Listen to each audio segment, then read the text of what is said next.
Marcelo Coutinho, meu parceiro, bom dia pra você. Hoje tem gráfico à beça pra gente mergulhar. Vamos ao seu destaque inicial. Bom dia, lindão, tudo bom? Bom dia, bom dia, pessoal. Bom dia, lindinho, ó. Vamos lá, pessoal, tudo sob controle no índice, né? Então a gente já vinha cantando o índice pra cima, o índice subiu. Rompemos 138,465, sobe, lateraliza, sobe, começa a lateralizar de novo, então, pior, tudo sob controle. Objetivo, 140,807, já tocamos, devemos retestar. 142,255, esse é o próximo de curto prazo. E o objetivo longo dessa formação que você enxerga no diário, 143.530. No caso do dólar, a mesma coisa para baixo. Então o dólar aqui tentando romper R$ 5,644, tentou romper no dia de ontem, ficou praticamente parado em cima do ponto, hoje já abre abaixo. Objetivo do dólar no diário, estamos falando de R$ 5,551. 9h05, você que chega agora, saiba, os serviços no Brasil no mês de março... Ô, Léo, nós estamos indo para junho, não, eu sei, mas aí essa variável eu não alcanço, ninguém alcança. É a metodologia do IBGE e há um delay forte na divulgação dos dados. Gostaríamos nós que fossem dados mais quentes. Ainda assim é o que temos para precificar. A fotografia de março mostrou uma aceleração dos serviços, mas essa aceleração foi de 0,30. Em comparação com o mês de fevereiro, saímos de 0,8 para 0,30. É a desaceleração que o Banco Central quer ver e precisa ver no seu entendimento, sob a luz do comunicado e da ata do Copom, para ver o fenômeno inflacionário muito melhor domado e organizado aqui no país. A realidade entrega isso, serviços mais fracos. Os personagens do mercado de futuros, Gui, estão reagindo. Curva de juros, ela tá dando um Ronaldinho. Nós temos 4 pontos base a mais. É contraintuitivo se a gente pegar o manual clássico. Se os serviços vieram mais fracos e o Banco Central está enxergando aquilo que quer, então de repente isso pode, sobretudo na cauda média e longa, abrir espaço para uma curva mais fraca e não o contrário. Em todo caso, não é o que neste momento os DIs estão sugerindo. Quero ver a sua hipótese de leitura. O dólar, ele tá... escorregadio, porque embora ele queira cair, renova a máxima de novo, a 0,08% de recuo. Nosso GC ainda está de pé, sobrevive, dólar futuro recua, não sabemos por quanto tempo, é só o início. E o índice futuro ameaçando uma virada, chamando realização. A verdade é que me parece bem precoce cravar algum direcional pro dia.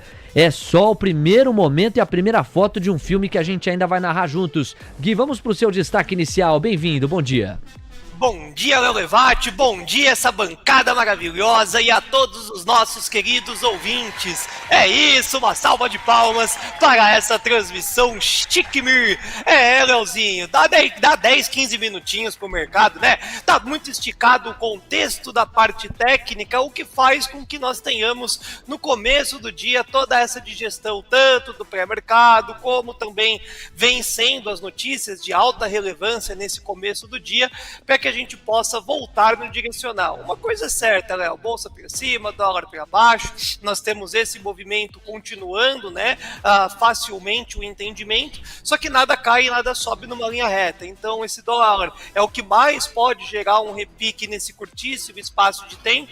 O índice não há uma necessidade de correção, né, por preço, visto que ele está muito forte, todo momento que a ponta de capital estrangeiro entrar, tiver para cima, nós temos um índice ainda fortalecido, então de olho no dólar, que ele pode ser o primeiro a fazer uma pegadinha para depois voltar. A curva de juros a mesma coisa, Léo, é uma absorção muito grande de tudo que vem acontecendo, então único e exclusivamente o dado também tem uma relevância pequena, ele não vai sair corrigindo numa extremidade na velocidade rápida aí não, temos que esperar.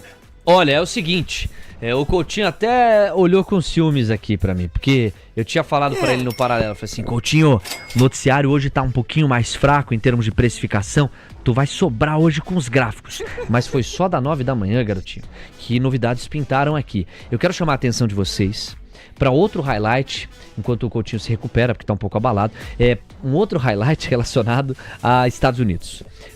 O Financial Juices agrega uma notícia segundo a qual o projeto de lei de corte de imposto por parte do Trump é apresentado pelo painel da Câmara dos Representantes em votação partidária hoje. Esta é uma notícia que, se houver coerência na sua digestão e substância para ser digerida, porque tem notícias cujo o headline é forte, mas na prática é mais oco do que concreto. Havendo substância para além da apresentação do projeto, isto é, viabilidade de aprovação, e nos lembremos, a maioria da composição das duas casas, Senado dos Estados Unidos e Câmara dos Representantes, é republicana, portanto isso favorece a agenda trumpista, então a tendência é que isso aumente o apetite pelo risco. Surgiu mais um driver, ou seja, um direcionador. E quando eu olho para as 7 magníficas, eu vejo isso.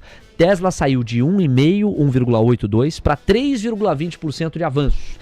Eventualmente Tesla possa ser uma das mais beneficiadas, foi o risco que o Elon Musk assumiu, algum fruto ele deve colher no caso de um projeto que fale de corte de imposto.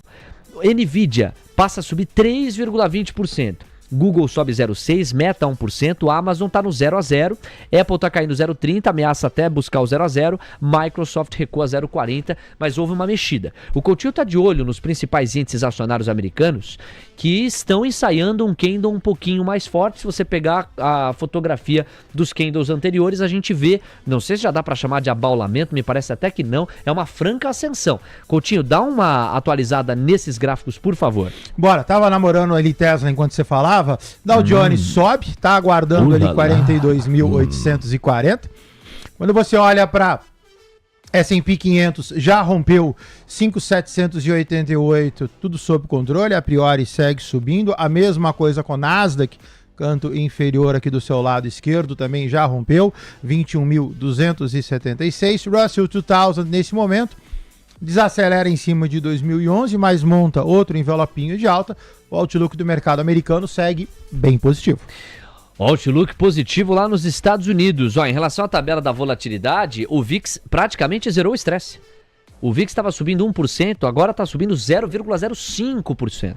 Opa, vira o VIX. VIX passa a cair. Depois dessa notícia, nós temos agora 0,11% de queda. O VIX acenando para os 17,9%, já está em 18,20%. O DXY se fortaleceu um pouco, tá? Tava em 100,500, agora tá em 100,700. Caía 0,40, agora cai 0,25%. E os yields de 2 e 10 anos passaram para o positivo. 1 ponto base a mais nos prêmios. É uma agenda relevante essa para quem votou no Trump, a de corte de impostos. Ele vocalizou por vários momentos isso dentro da campanha eleitoral e não estava endereçando ainda essa pauta. Me parece também que o mercado pode precificar uma guinada de agenda. Sai de campo a bagunça tarifária, a retórica mais agressiva e as idas e vindas que isso causou nos primeiros meses do ano, e entra em campo uma agenda mais market friendly, como a gente chama, mais amigável para o mercado, que está amparada, entre outros pontos, justamente no corte de impostos. Seguimos monitorando aqui o minuto a minuto. Deixa eu passar para o Lucas Wood, que passa pelas variações percentuais de Dow Jones, S&P, Nasdaq Futuros. Como é que anda a parada por aí, Lucas? Diga lá. S&P 500 na região dos 5.000 com mais 900 pontos, 0,27% de alta. Dow Jones, 42.198 pontos, 0,15% de alta, também com uma alta mais leve. Nasdaq, 21.270 pontos, 0,35% de alta, Léo. Russell 2000 tá no 0 a 0, tá, pessoal? Buscando a virada. Melhorou o quadro depois desse noticiário. Gui, é isso. As boas notícias continuam aparecendo lá nos Estados Unidos. Pouco a pouco os índices acionários zeram a queda acumulada desde o início da bagunça tarifária e já começam a virar o jogo caminhando para uma ponte mais positiva. Tecnologia, isso já o fez, inclusive, né? Um movimento muito forte. Muita gente pode falar assim, poxa vida, mas o que mudou, né, do contexto do ou até agora? Realmente é a perspectiva futura. Então, as empresas que reportaram o balanço e trouxeram um guidance ruim e tiveram aquela perspectiva ruim de preço, né, a queda de preço, naturalmente vão revisitar logo em seguida. Então, o mercado se perde e eu acredito que uma das coisas mais inteligentes que eu falei durante aqui as participações da TC News foi ontem. Na dúvida, então, compra, né? Porque o contexto acaba sendo de ainda estar barato. Quando a gente fala de Brasil e Estados Unidos, enquanto o fluxo tiver mais forte. Então, fundamentalistamente dizendo, opa, pega um pouquinho, as empresas de tecnologia estão baratas? Não estão baratas, mas o fluxo acontece. Então, deixa subir. Aqui no Brasil já é diferente. As empresas estão baratas e o fluxo ocorre. Então, aqui na dúvida compre, lá fora na dúvida trade, na ponta compradora. E é esse o termômetro do trader mesmo. Eu volto com o Coutinho pra gente avaliar o impacto no mercado local. O dólar tá caindo 0,20. Já buscou mais o direcional de baixa. O índice tá no 0 a 0 praticamente, 0,04%. Curva de juros ainda pedindo 2 pontos base a mais nos prêmios em média. Porque é o seguinte, Coutinho, se eu tivesse trocando essa ideia com o Gui no final do ano passado, e não foi o caso, mas ele certamente diria, Léo, na dúvida vende. Porque todas as variáveis sugeriam isso. Ainda que muita gente pudesse dizer, pô, mas já tá muito barato, faz sentido agora a reversão, você não pode desprezar a inércia, as variáveis e o fluxo em especial. E o que o fluxo está sugerindo agora é o oposto. Quer dizer, há algum tempo já. A gente está ouvindo esse texto do Gui há algum tempo já. Para mais de um mês para trás, a gente vê, até mais do que isso, o Gui dizendo, olha, na dúvida, não surfei essa primeira forte alta, pouquíssima gente brasileira surfou, mas aquela história, não vou fazer uma baita exposição, mas na dúvida eu tô comprando. E a gente tá vendo os contribuidores endossarem isso porque os sinais estão sugerindo. Graficamente, a verdade também sustenta esse movimento de compra no caso do índice e venda no caso do dólar?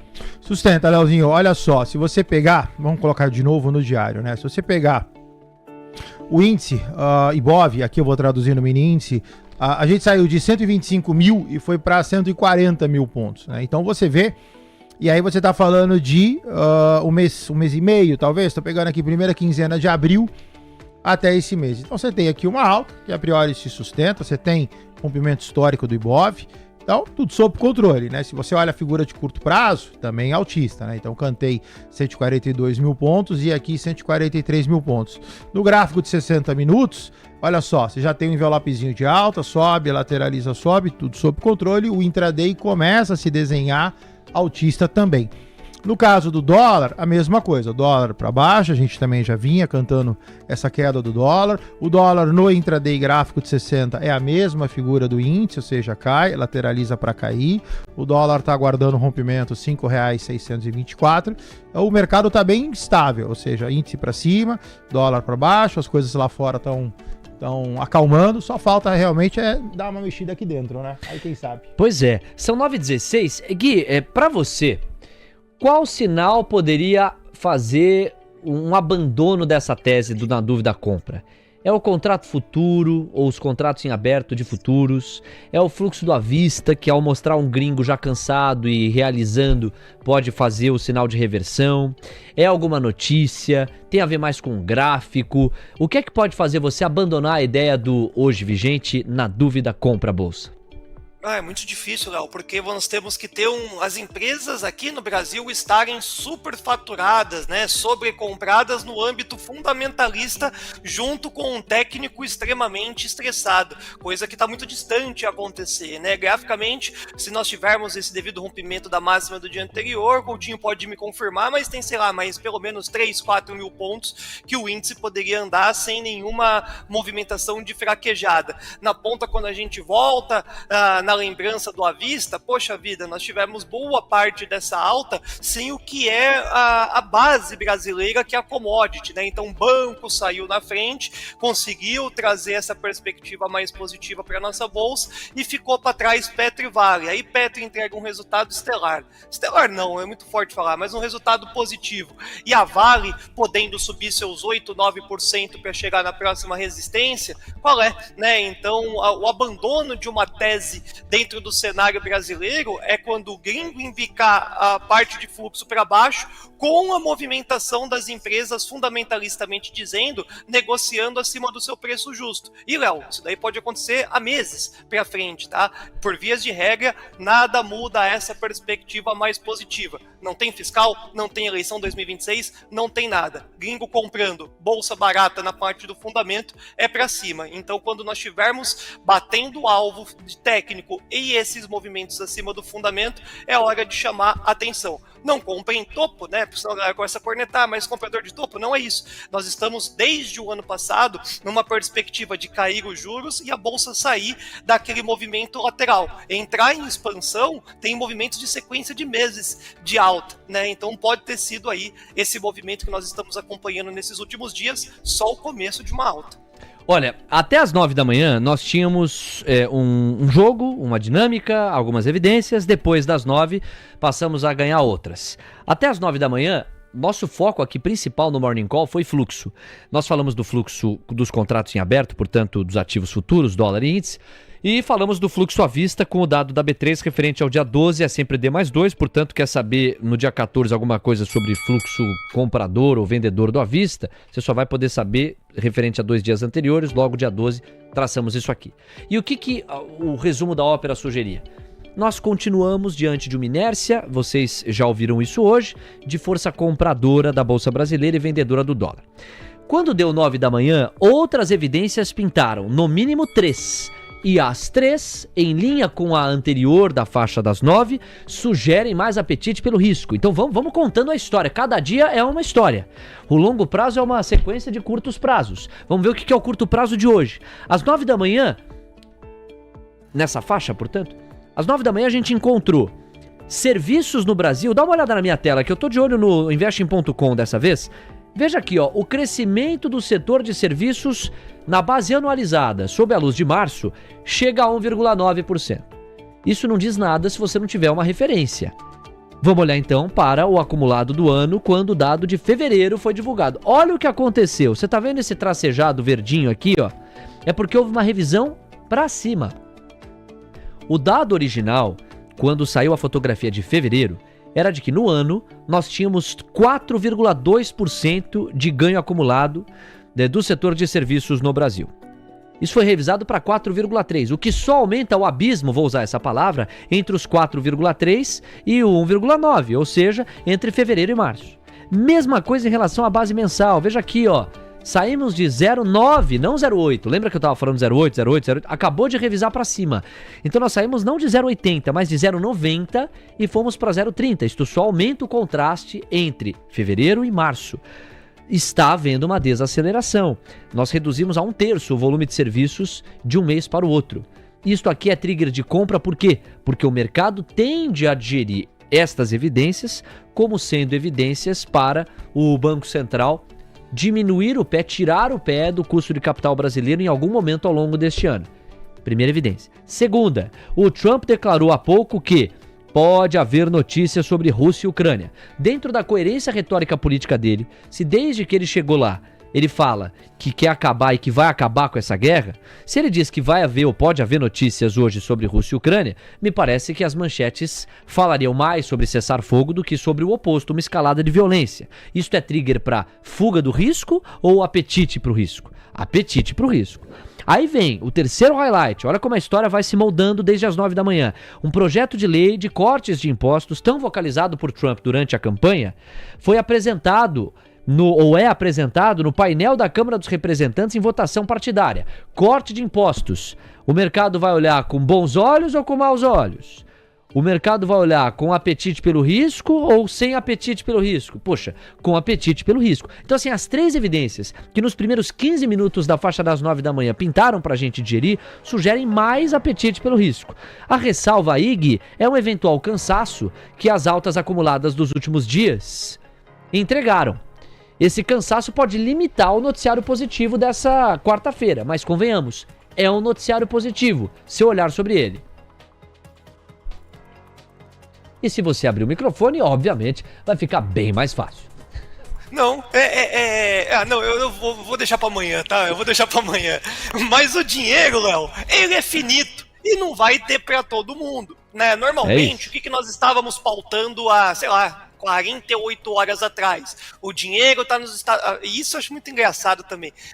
Caiu a bolsa aqui, tá saindo dinheiro de emergente, tá indo para os Estados Unidos. Que nada, tá entrando em tudo quanto é lugar dinheiro, é uma correção técnica que nós estávamos tendo aqui. Ponto final, acho que essa página a gente já passou. A única coisa que a gente tem que relembrar é que todo esse comprão, o dinheiro ele é finito e tá todas as bolsas praticamente subindo. Então é um apetite a risco em movimentos globais, então a intensidade vai ser diferente em cada região. Então os emergentes, eles vão voltar a ter aquele modo turbo quando lá fora finalizar o rebalanceamento, que daí sai dinheiro de renda fixa americana, que o gringo também botou um dinheirinho lá, colocou em sua bolsa e vai voltar com a lucratividade para os outros lugares. Então é o dinheiro de pinga que vem para cá e faz aquele estrago.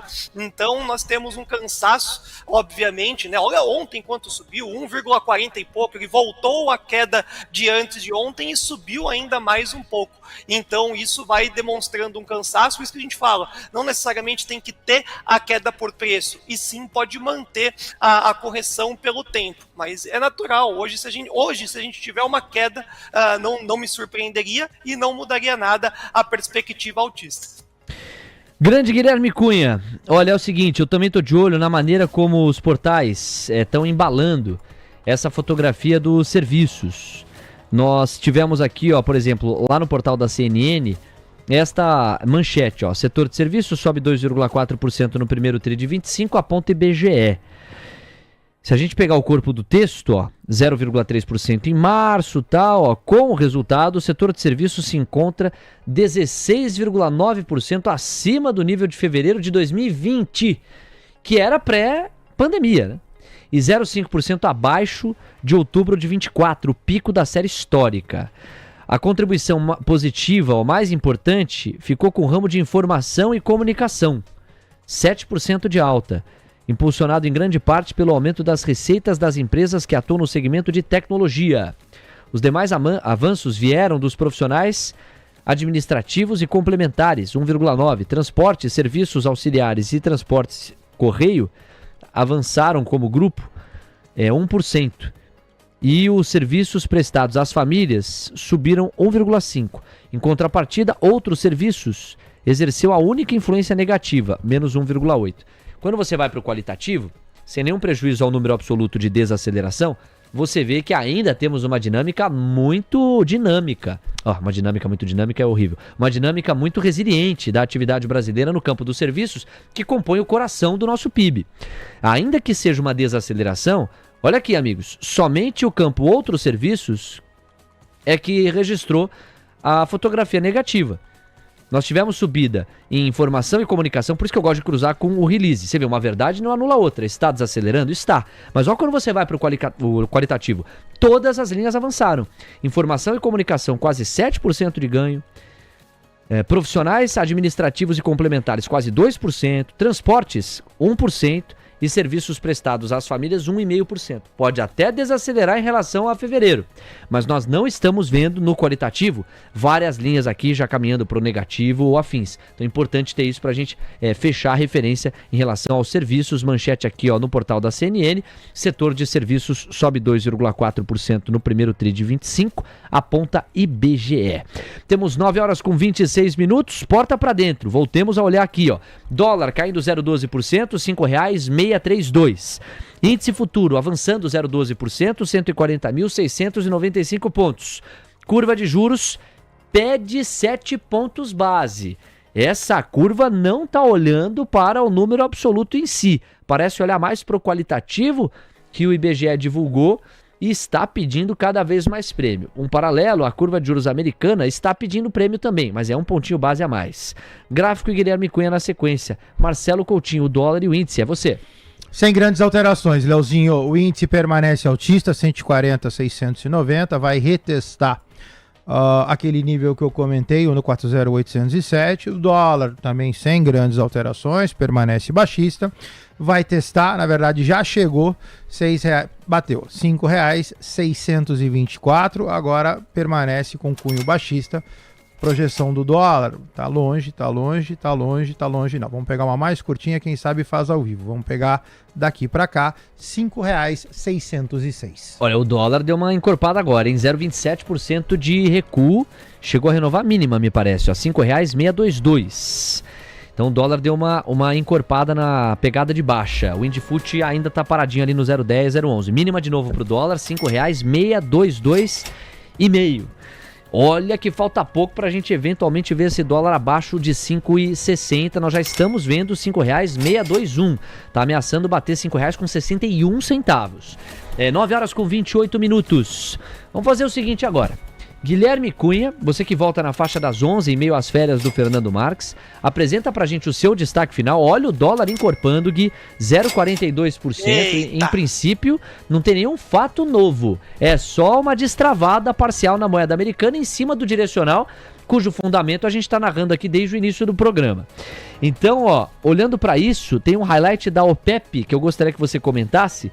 saiu também na faixa das 9 e é um relatório mensal da OPEP, segundo o qual o grupo vê um aumento, Gui, de 800 mil barris por dia na oferta do petróleo para além da OPEP+, neste ano. A previsão anterior era de um aumento de 900 mil barris por dia, então houve uma revisão baixista. A OPEP também reduziu a previsão de crescimento no fornecimento total de petróleo dos Estados Unidos em 25. Antes, via 400 mil barris por dia de petróleo por parte dos americanos. Agora, enxerga 300 mil. Por fim, a produção de petróleo bruto da OPEP atingiu uma média de 40,92, aqui está em MBPD, quer dizer, é uma unidade ainda inferior em relação a barris por dia, isso em abril de 25. É uma queda de 106 mil barris por dia em relação a março. A OPEP, agora sim eu finalizo, mantém previsões para o crescimento da demanda global por petróleo em 25 e 26 no seu relatório mensal. À vontade, Gui, é você para arrematar.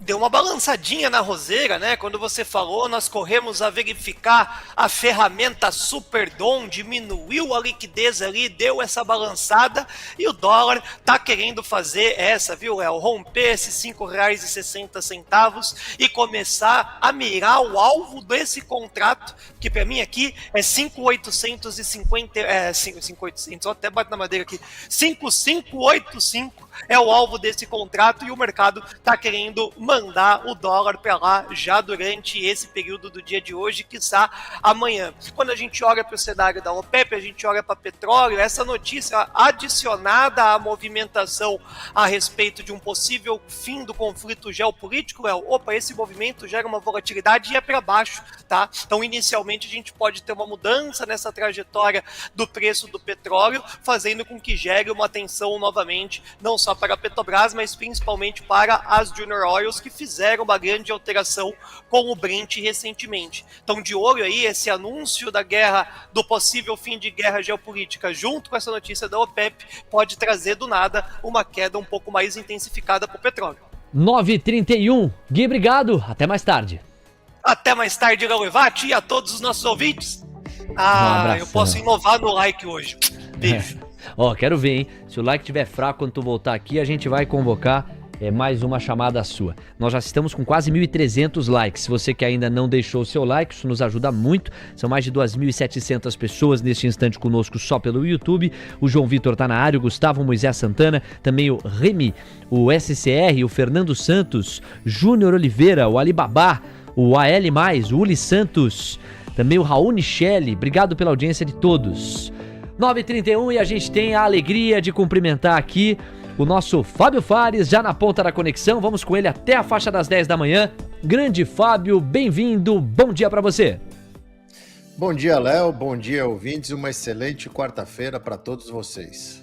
Fábio, na reta final da nossa última conversa, eu reenderecei aquela sua tese de que o pior não necessariamente tinha passado e que possivelmente nós revisitássemos os fundos demonstrados pelo S&P e pelo Nasdaq algumas semanas atrás, em função ainda de muitas incertezas. O que nós não tínhamos no tabuleiro, no entanto, era a trégua anunciada na madrugada de domingo para segunda-feira, em que chineses mostraram que dependem bastante dos Estados Unidos e cederam, e os americanos também encontraram um denominador comum. Este ingrediente é suficiente para você revisitar um pouco a ideia e já não enxergar mais a possibilidade de uma revisitada nesses fundos de S&P e Nasdaq, ou você ainda acha possível que a gente passe por um cenário de realização nos Estados Unidos? Vamos começar por aí, Fábio.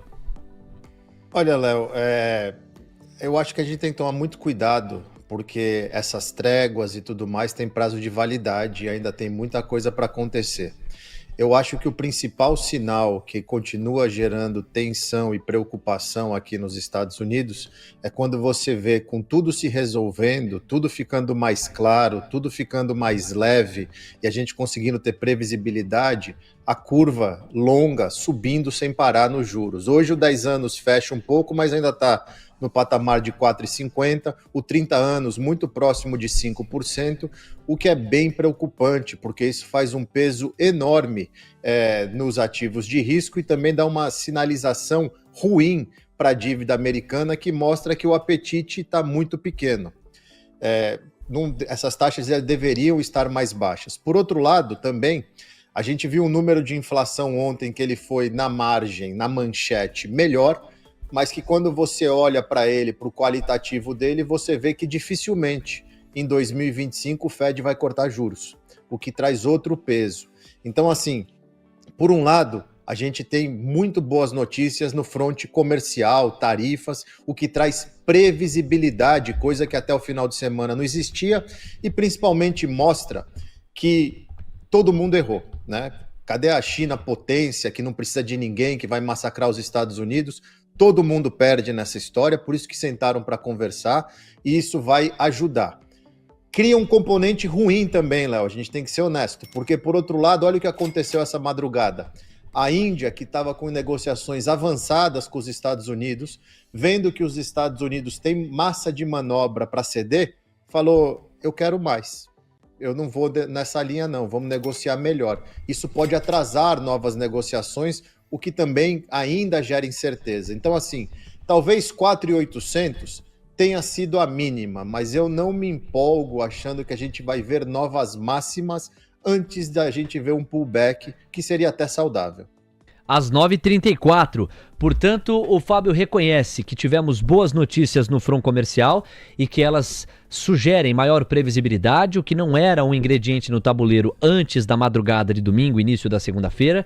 Por outro lado, coloca que as concessões americanas na negociação com os chineses podem inspirar outros países a revisitarem na mesa de negociação as concessões exigidas. Ele ilustra isso com a Índia. É um bom complemento ainda no front comercial. E quando a gente sai do comercial e vai, por exemplo, para a dinâmica inflacionária, o Fábio traz um outro ângulo, em linha com o que o Alexandre Cabral ontem dividiu conosco aqui.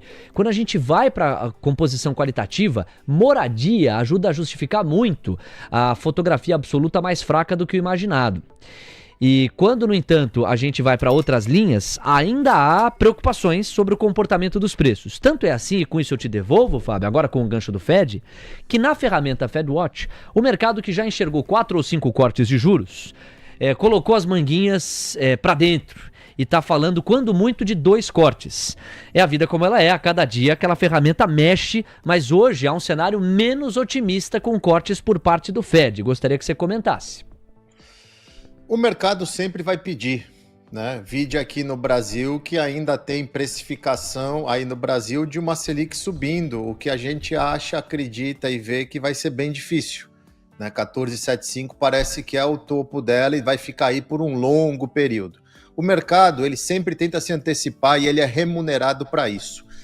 O grande problema das pessoas é entender justamente isso. O mercado é pago para se antecipar e muitas vezes ele erra, mas ele sempre vai tentar se antecipar porque é onde tem o prêmio, onde ele vai fazer dinheiro. Quando você faz uma análise pensando como um banco central, pensando como o político, você tem que olhar o fundamento. E o fundamento hoje não dá espaço para corte de juros. Quiçá, se tem um risco que está crescendo cada vez mais, quando a gente olha para o qualitativo da inflação e sabendo que a sazonalidade agora vai pressionar mais, é ele ter que subir juros em algum momento no segundo semestre. Então, assim, olhando como economista, você fala, não tem espaço para cortar, se bobear ele vai ter que subir. Sabemos que ele não quer fazer isso. O mercado está esperando algumas coisas pontuais para... Não, ele vai cortar e vai cortar 2. Eu acredito cada vez mais, e a própria Goldman já mudou isso ontem, jogou o corte para dezembro. Então a Goldman só tem um corte. O Morgan Stanley tem chances baixas em setembro, mas ele mantém 2 cortes. Eu acredito que se cortar do jeito que a coisa está indo com as informações de hoje, é só em dezembro e olhe lá. 9h37. E o que eu achei mais interessante aqui, a partir da digestão que o Fábio Fares fez dessa notícia na madrugada de domingo para segunda-feira, é que ele não abre mão de enxergar espaço, até classifica como saudável se isso acontecer, para um pullback, isto é, para uma realização dos índices acionários americanos.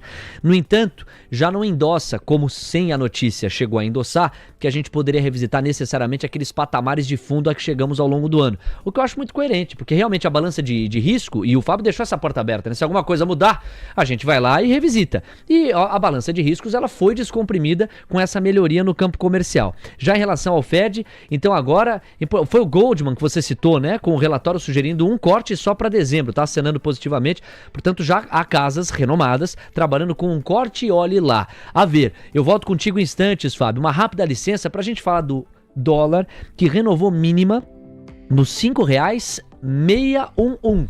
A gente ficou há muito pouco de ver esse dólar em 5,60. Olha o gráfico aí, Coutinho. Chegamos a praticamente 0,50% de baixa, agora caindo 0,40%. É você. Bom, manutenção baixista, tudo sob controle, como a gente comentou. Dólar era para baixo, dólar foi para baixo, rompeu R$ 5,644, rompeu R$ 5,624. Dá uma desacelerada, chegou aqui na sua mínima perto de 5,61. O objetivo do Letinha, R$ 5,606. 9,39. E em relação ao Ibovespa Futuro, nós tivemos uma leve encorpada. Saiu de 0,08 para 0,17% de avanço. Está agora em 0,15, 140.740 pontos. Você também reforça o gráfico. Vamos lá, esse cara aqui voltou a testar o 140807, que é o que eu comentei. Priori, formação gráfica altista, tudo sob controle. Desacelera novamente, 140.805 pontos é uma resistência a ser considerada, mas não quebra meu movimento. Meu movimento permanece altista, deve dar uma chacoalhada nessa região dos 800 para buscar 141.365. É sempre muito legal quando a gente recebe o Fábio Fares, quarta-feira é dia, vamos com ele até a faixa das 10 da manhã. Fábio, agora eu gostaria de explorar um pouco da referência que você é para os gringos que querem investir no Brasil, que querem alocar alguma coisa aqui na nossa bolsa. Nós temos visto um fluxo forte desde janeiro, ele teve idas e vindas, mas se tivesse que ser um filme de janeiro até aqui, desde então nós estamos vendo um fluxo comprador do gringo. Hoje a gente fez um estudo que traz o acumulado do ano. Fica ainda mais claro que é ele, gringo, que rouba a cena. E, no entanto, os alertas que não só você, mas outros contribuidores fizeram aqui na nossa cobertura, davam sempre conta de dizer, cuidado, é um hot money, é um dinheiro quente, menos estrutural e mais pontual. A verdade é que o pontual de janeiro, somado ao pontual de fevereiro, ao pontual de março e assim vai, tá ficando meio estrutural. Mas os nossos contribuidores seguem insistindo que a chance desse dinheiro sair pode ocorrer muito rápido a depender de alguma realização, de algum fato. Como é que você, primeiro, está vendo esse fluxo já desde janeiro encorpando e o gringo sustentando as máximas do Ibov? E segundo, os riscos dessa festa terminar sem que boa parte dos institucionais possam ter aproveitado? Olha, Léo, a gente sempre tem que monitorar a qualidade do dinheiro que está entrando. E a gente sabe que o Brasil ele está subalocado nos portfólios globais e nos locais também, dado a quantidade de saque de FIA. Nunca o Brasil teve tão atrativo com uma alocação tão baixa. É o famoso a bolsa está barata há muito tempo. Então é natural que esses movimentos façam o que está acontecendo, você vê máximas históricas, papéis ficando atrativos, compensados, a gente tem que ser bem honesto, por resultados muito bons das empresas brasileiras, a gente tem visto nos últimos dias excelentes resultados, o que faz ficar mais atrativo ainda, mas nós sabemos, o Brasil é um país emergente. O grande defeito que nós brasileiros temos é que a gente tem muito viés caseiro, que a gente chama de home bias. Como não conhece o resto do mundo, não tem familiaridade, a gente acha que é um espetáculo, é a melhor coisa do mundo e não é. Quando você põe no balanço de risco para o longo prazo, o Brasil entrega muito pouco retorno com muita volatilidade. Tanto que o melhor ativo brasileiro é o CDI. Se o investidor brasileiro, desde o começo, não tivesse feito nada, deixado dinheiro no CDI, eles teriam muito mais dinheiro hoje do que o que eles tentaram fazer indo para bolsa, indo para esse monte de coisa. É uma minoria que consegue fazer dinheiro na bolsa brasileira, porque você tem que ser muito ativo. Partindo dessa premissa, o gringo é muito ativo. Ele tem posições estruturais, aí o cara fala, o gringo comprou muito o Brasil.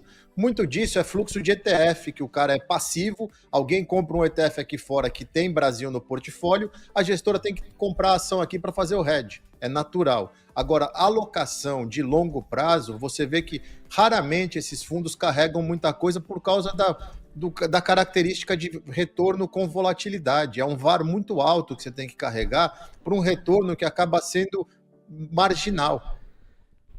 isso muda muito rápido. A gente já viu em várias frentes, eu lembro no começo dos anos 2000, quando o Brasil tomou um upgrade, virou investment grade, a bolsa subiu 8% no dia, um monte de dinheiro veio, deu um pouco tempo, veio a história do petrolão, o dinheiro sumiu. Então é sempre assim. E lembrando que o ano que vem é ano eleitoral. Ano eleitoral a gente costuma ter sazonalmente uma bolsa forte no pré-ano eleitoral e no ano eleitoral a gente começa a ver essas realizações, por quê? Muita volatilidade, incerteza, e hoje o mercado todo confiante que a gente vai ter uma troca de poder o ano que vem. Só que a gente sabe que o presidente atual é muito bom em articulação e vai vender muito caro, apesar de todas as coisas que estão saindo, INSS, fiscal, ele vai vender muito caro para trocar a cadeira. O mercado precifica a troca, inclusive ontem o futuro candidato do mercado estava em Nova York falando e todo mundo aplaudindo de pé, falando que o cara é presidente. A eleição é em novembro do ano que vem. Tem muita coisa para acontecer em Brasil e a gente está com uma Selic de 14,75. Quanto tempo essas empresas conseguem manter os resultados? Quanto tempo a economia consegue manter emprego? Tudo isso tem que ser levado em conta. Então, assim, aproveitem o momento positivo, tem que surfar a onda, agora com cuidado, porque a gente sabe que o Brasil, ele oscila muito do céu para o inferno e vice-versa, e isso é abrupto, como o dólar. Com tudo que está acontecendo, a gente ainda está em 5,60. Já era para estar em 5,40, e talvez 5,40 seja o piso desse movimento, tanto na teoria de fluxo como na análise gráfica, que pode ser uma das pernas para uma onda altista depois. Então, assim, o Brasil tem que ficar sempre vigilante, ao tempo inteiro ativo. E o gestor lá fora sabe surfar essa onda muito bem, porque ele não tem o viés caseiro como a gente aqui aí no Brasil tem. 9h45, Fábio Fares ao vivo conosco. Sobre o dólar, tem uma provocação que eu sempre acho ótima, né? Quando o dólar bate 6, 6,15, o brasileiro olha e fala assim: meu Deus, eu preciso dolarizar meu patrimônio. Quando ele tá em 5,60 nos moldes atuais, né? O brasileiro olha e fala assim: não vou comprar não, isso aí vai pra 5,50, 5,40, que é uma provocação pra gente pensar. O Fábio nos ensina muito isso, né? Outro dia eu perguntei pra ele, no particular, né? O Fábio, aliás, não, também foi no ar. Falei assim: Fábio, em termos de alocação de Estados Unidos, tô olhando pro Coutinho aqui, porque a gente sempre tabela em cima das conversas que fazemos aqui contigo, Fábio. E eu perguntei pra ele assim: poxa, em termos de alocação, qual que você acha que é o melhor momento pra comprar Estados Unidos? E ele falou isso no ar outro dia aqui numa participação. Ele falou assim: Léo, não existe um melhor momento. A minha filosofia é de compras recorrentes, estruturais, sólidas, que no médio e longo prazo consolidem uma carteira, um portfólio nas melhores empresas do mundo que estão lá nos Estados Unidos. Pegando carona nisso, Fábio, muita gente que está mais consciente com a ideia da dolarização, é o que eu falo, se você é brasileiro, eu acho até razoável que a maior parte da sua alocação esteja no Brasil. Tem gente que é mais agressiva, vai completamente para fora. Agora, não ter nenhuma alocação internacional é um dos erros meio inaceitáveis, né? Precisa dolarizar, buscar a internacionalização do portfólio. Isso posto, para quais setores você está olhando nessa nova configuração da agenda do Trump? Para quais setores você está olhando com mais peso nos Estados Unidos? Como é que você tem guiado essa tua alocação recorrente? Você está mais focado na economia real? Está mais empolgado com essa recuperação das ações tecnológicas? Conta um pouquinho de como está, neste momento, o teu critério para alocar nos Estados Unidos. Um ponto importante, Léo, para ilustrar isso, veja bem, o dólar a 6,15 ou a 5,80 como estava, o S&P estava a 4,800, 4,900, 5.000. O S&P está quase 6.000 e o dólar só caiu dos 5,80 para os 5,60. Então, marginalmente, você deixou muito dinheiro na mesa. O câmbio, no longo prazo, ele é irrisório na sua alocação, no impacto na sua rentabilidade. Isso é provado, porque inclusive a tendência é o real se desvalorizar. As pessoas podem não acreditar, mas há 10 anos atrás, vai fazer 11 agora, quando eu cheguei aqui, o câmbio era 2,30. A gente está em 5,60 e já viu 6,30. Então, assim, não se surpreenda se daqui a 10 anos esteja 10, 11 ou 12. É natural, isso vai acontecer, não tem jeito. É uma conta simples de inflação e crescimento. O Brasil cresce menos com mais inflação, a moeda não tem como ser forte a ponto de bater de frente com um país que cresce mais e com menos inflação. Em termos de alocação, a gente está olhando bastante coisa aqui do lado, nas carteiras que eu administro na gestora, de economia real. A gente acha que tecnologia continua tendo um alfa interessante, mas sempre muito esticado e caro, volátil, né? E a economia real tem muita coisa estruturalmente barata, interessante, e pensando que, e acreditando na tese que os Estados Unidos fecham o ano com o crescimento engatilhado para o próximo ano, a porrada vai vir na economia real, a tecnologia se mantém. Por quê? Olhar o S&P hoje, ele está negociando a 22 vezes lucro, o que na minha cabeça está um pouco alto demais para o cenário que temos adiante. Porém, quando você tira a tecnologia disso, a gente está muito mais próximo da média histórica, que é 16 vezes lucro, e tem muita coisa, muito setor aqui que vai ser beneficiado num segundo momento do governo Trump, ainda esse ano, se tudo der certo, com incentivos fiscais, cortes de impostos e tudo mais. E aí o céu é o limite. O que atrapalha? Fed Funds nessa altura, porque a economia real sofre muito com essa taxa de longo prazo muito alta, então com 10 anos aonde está, é aquele negócio de ir acumulando ativos, sabendo que por enquanto não vai para lugar nenhum. Agora, a hora que isso destravar, vai andar e vai andar bem. Quase 3 mil pessoas conosco, daqui a pouco a cobertura completa do mercado à vista, temos muitos assuntos no caso brasileiro, uma rápida licença ao Fábio, entre os destaques de hoje, a gente vai falar, claro, dos resultados, inclusive o Fábio mencionou, outros comentaristas têm feito o mesmo aqui, os resultados são absolutamente sólidos, boa parte daqueles que querem encontrar uma embalagem sólida o suficiente para apertar o botão de compra na Bolsa Brasileira, boa parte dos argumentos está sim assentado ou assentada essa boa parte nas linhas divulgadas nos balanços. Hoje tem JBS, Nubank, CVC, Cury, Raizen, SLC Agrícola, Santos Brasil, Bradespar e Azul. Azul também divulgou há pouco os seus resultados. Daqui a pouco, na dinâmica do mercado à vista, a gente vai fazer uma cobertura especial com o gancho da temporada de balanços, como é padrão aqui nas temporadas. Então, não perca. São 9h50, agora não dá para perder o que está acontecendo com o dólar. A moeda americana tá para furar os 5,60. Mínima intradiária foi batida há pouco em R$ 5,604. Nós estivemos a 4 pontos de revisitar 5,59. Marcelo Coutinho. Bora lá, pessoal. Bom, o dólar atinge aquele R$ 5,606 que eu cantei.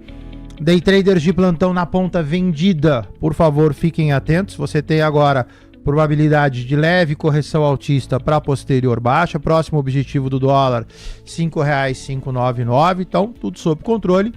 O índice, apesar da manutenção altista, dá uma leve desacelerada, mantenho 140.807 como objetivo, a lateralização não perde fundo, então ainda não prejudica a figura. Agora o dólar, melhor, próximo objetivo 5,599. O Ibovespa Futuro por hora tá subindo 0,10, ainda com o freio de mão puxado aqui na timidez, se você comparar com a métrica semanal, só na semana 1,8% de alta pro Indifut, natural, algum cansaço para dizer o mínimo.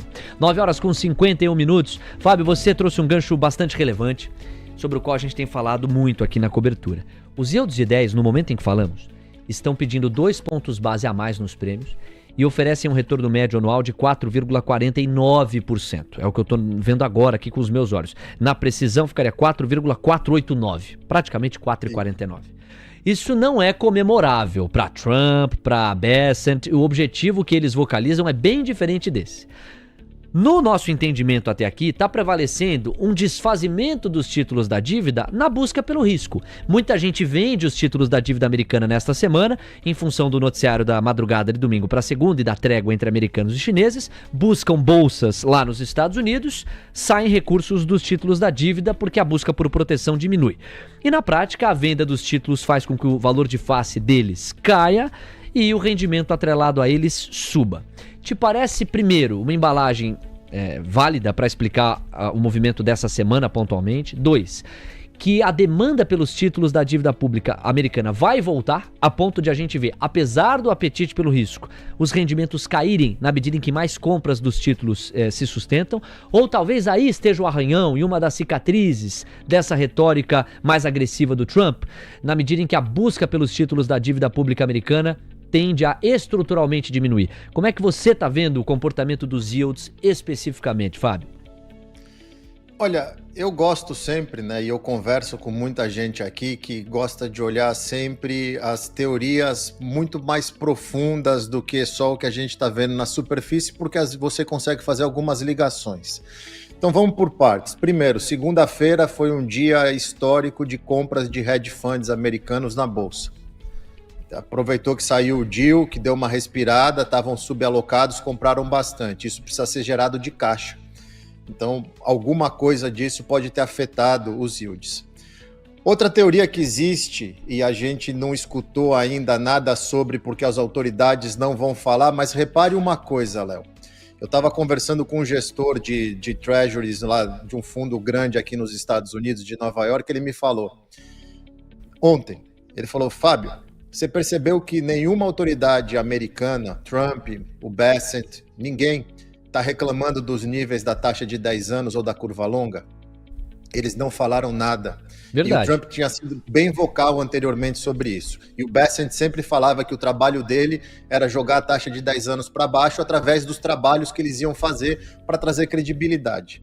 Existe uma teoria rodando por aqui que eles estão deixando essa taxa andar do jeito que está andando, sem reclamar nada, para ver justamente se algum nível antes do fora de controle traga o apetite do japonês, do chinês ou de alguém para comprar isso. Porque, veja bem, não são as ações do Trump, não são as ações desse governo que tiraram a atratividade dos países como China e Japão, grandes compradores, dos títulos de 10 anos.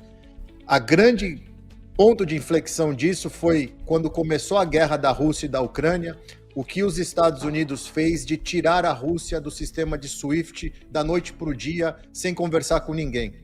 Isso abriu o leque para todos os outros países falarem, opa, se ele pode fazer isso da noite para o dia sem consultar ninguém, eu preciso ficar mais leve de dólar. E isso vem acontecendo desde então. Tanto que as compras de ouro maciças por bancos centrais chinês, indiano, russo, elas vêm desde 2022, não é de agora. Cada vez mais o ouro escasso, quanto mais você compra, menos ouro tem. O preço sobe naturalmente, além de todas as incertezas. Então esses componentes podem estar sendo de teste, por quê? A gente sabe que em algum momento, 30 anos a 5%, por exemplo, esse 10 anos voltando para próximo de 4,80%, o Fed intervém. Ele vai fazer um yield curve control, porque é inviável as taxas desse tamanho, machuca a indústria americana. E ele não está fazendo nada e ninguém está reclamando ou sinalizando incômodo com isso.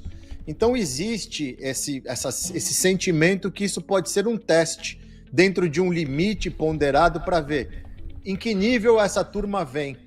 Porque lembrem-se, os Estados Unidos têm 9 tri de dívida para rolar nos próximos 10 meses. E ele não quer rolar isso em Treasury Bill, sabendo que o Fed Funds não vai cair. Treasury Bill é os títulos que vencem até um ano. A Yellen fez um serviço porco nos últimos 4 anos de deixar a dívida americana curtíssima. Uma consequência de vários erros de uma administração horrorosa que estava aqui. Então, aos poucos, eles vão tentar corrigir isso. Com a parada de tarifas, essa guerra comercial, todo esse barulho, complicou um pouco esse meio de campo. A taxa está subindo, ninguém está reclamando, vamos ver em que nível, e eu acredito que seria esse 10 anos acima do 4,50, perto do 4,60, tentando voltar para a máxima que foi 4,80, que o governo começaria a ser mais vocal. Por enquanto o mercado espera, mas está todo mundo de olho, e isso é um ponto, Léo, que mostra a tese onde eu te falo que eu ainda acredito que a gente vai ter uma pernada de realização, porque o mercado de renda fixa fala muito mais de fundamento do que o mercado de ações, que é poluído por oba-oba, por viés e tudo mais.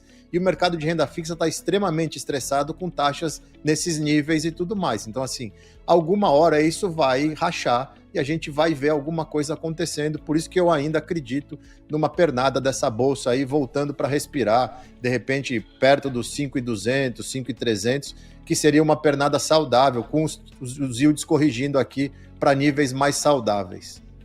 Chegamos lá. Chegamos lá. Acabamos de entregar para vocês, na visão do Fábio Fares. Primeiro, o principal ativo a ser monitorado pelas razões organizadas aqui, os yields de 10. Segundo, a pista de onde pode vir uma eventual realização, um pullback.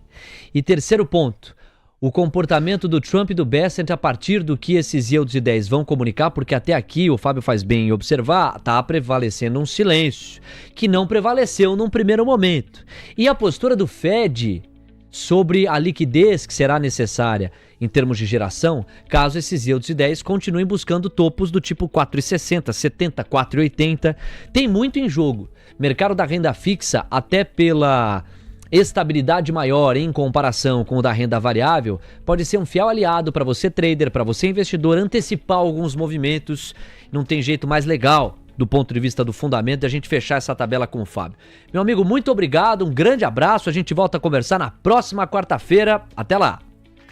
Eu que agradeço o espaço, uma excelente semana para vocês e parabéns pro Coutinho aí que 40606 foi quase a mínima de hoje. Mandou muito bem, parabéns. Aí, Coutinho. Aí, lindão.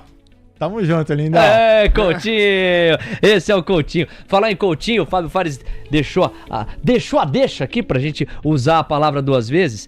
O dólar tá agora até caindo um pouquinho menos, mas é isso, a mínima do dia, R$ 5,604. 4,5 pontinhos para furar e a gente chegar no 5,59. Curva de juros está renovando máxima, a gente vai para o mercado à vista e o Indifut está subindo 0,16. Tirou um pouquinho mais a manguinha de fora. A última atualização era de um Indifut subindo 0,10. Para vocês entenderem o que vai acontecer a partir de agora. Nós temos o Gabriel Junqueira na ponta da conexão. Nós vamos com ele e com o Coutinho, naturalmente, e ainda a entrada do Guto Cerávulo até as 10h15. E nós vamos colocar no ritmo aqui os vários balanços que foram divulgados.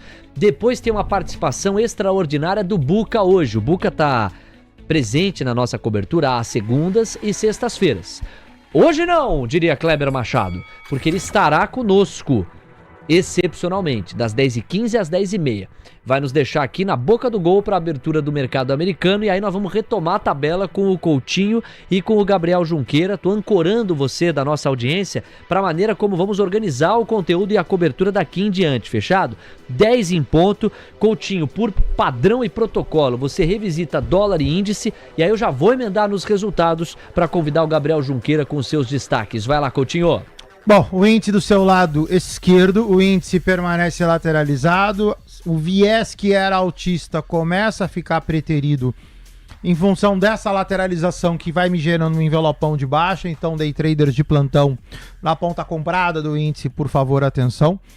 No dólar a gente matou certinho, olha só, R$ 5,606 era suporte, estava aqui na expansão desse fibo revertido, e aí o que eu falei? Leve correção para posterior baixa. Vamos ver se a gente acerta na leve correção. A leve correção do dólar agora deveria levá-lo a R$ 5,625. Deixa eu ver se eu peguei certo. Peguei. Para posterior baixa. Então o dólar, a partir de, na verdade eu tenho 617 como resistência, 621 como resistência, 625 como a resistência, vamos chamar de máxima dentro desse movimento. Então, day traders de plantão, você ainda tem espaço para uma leve alta, para posterior baixa. Obrigado, Coutinho. 10 horas com 1 minuto. Vamos fazer o seguinte: a gente vai narrando os movimentos e cruzando com as empresas que divulgaram resultados ontem e que vão ser digeridas nas negociações hoje. Deixa eu começar, no entanto, pelo que há de mais quente, Bradespar. O Lucas já está de olho em BRAP4 para trazer a cotação de momento e o comportamento no leilão. Vamos lá colocar o headline para vocês aqui, ó. Bradespar, BRAP4 tem baixa de 7,2% no lucro do primeiro trimestre a 318,3 milhões de reais. A receita operacional originada do resultado de equivalência patrimonial e juros sobre o capital própria da Vale, Vale 3. Bradespar é uma das companhias que se expõe à Vale diretamente. Comportamento neste instante no leilão é você, Lucas Wood. Exatamente, Léo, subindo 0,84% na variação teórica. 0,84% de ganho, portanto. Alô, Gabriel Junqueira, bom dia, bem-vindo, Bradespar no radar. Bom, muito bom dia, Léo, bom dia, Coutinho, bom dia, Lucas. O resultado veio em linha aí com o que a gente está vendo no setor de mineração, né? Então eu acho que Bradespar não veio com números assim muito brilhantes, né, por assim dizer, mas ao mesmo tempo um resultado dentro da expectativa do mercado não deve causar grandes aí, distorções no preço, Léo. Vamos lá, 10:02, Coutinho, BRAP4 no gráfico. Lateralizado, ativo cota 1685 em leilão 0,54. Formação gráfica, assim como a formação gráfica de Vale 3, ela é ruim em termos de lateralização, saindo desse 16,64, que é essa resistência aqui, a coisa melhora. BRAP pode usar aí como figura gráfica só esse último envelopão aqui, ó, sobe, lateraliza, sobe, e dá uma destravada com o objetivo R$ 17,37. Outro papel que estava no radar para hoje era Azul. Azul vê prejuízo se multiplicar por 5,6 vezes no primeiro trimestre. O prejuízo chega a quase 2 bilhões de reais, 1 bilhão 820 milhões. O resultado foi divulgado agora há pouco, é um dos highlights quentes que a gente tem da temporada de balanços. Lucas Wood de olho na cotação. Segue em leilão, Léo, com 6,29% de queda na variação teórica por enquanto. Gabriel Junqueira no fundamento, Azul 4. Bom, Azul, Léo, Azul e Gol não estão nem um pouco legais, né? Acho que quando a gente olha para o resultado, você vê as métricas não só financeiras como as operacionais perdendo bastante espaço. É um papel muito complicado, um papel que vai precisar de uma injeção de capital, vai precisar de uma reestruturação, enfim. Companhia aérea no Brasil só tem duas, as que quebraram e as que vão quebrar, Léo. No gráfico, Azul 4 com uma dificuldade enorme pra gente falar, né, Coutinho? Assim, o desenho é muito nítido, né? É um cai, um lateraliza, um envelope de baixa já colocado. Mas eu digo, tá tão instável a parada, é difícil tentar, pelo gráfico, antecipar os próximos passos. Eu vou manter uma análise mais, vamos falar assim, calma, no seguinte sentido. Cai, lateraliza, vou usar esse último envelope aqui.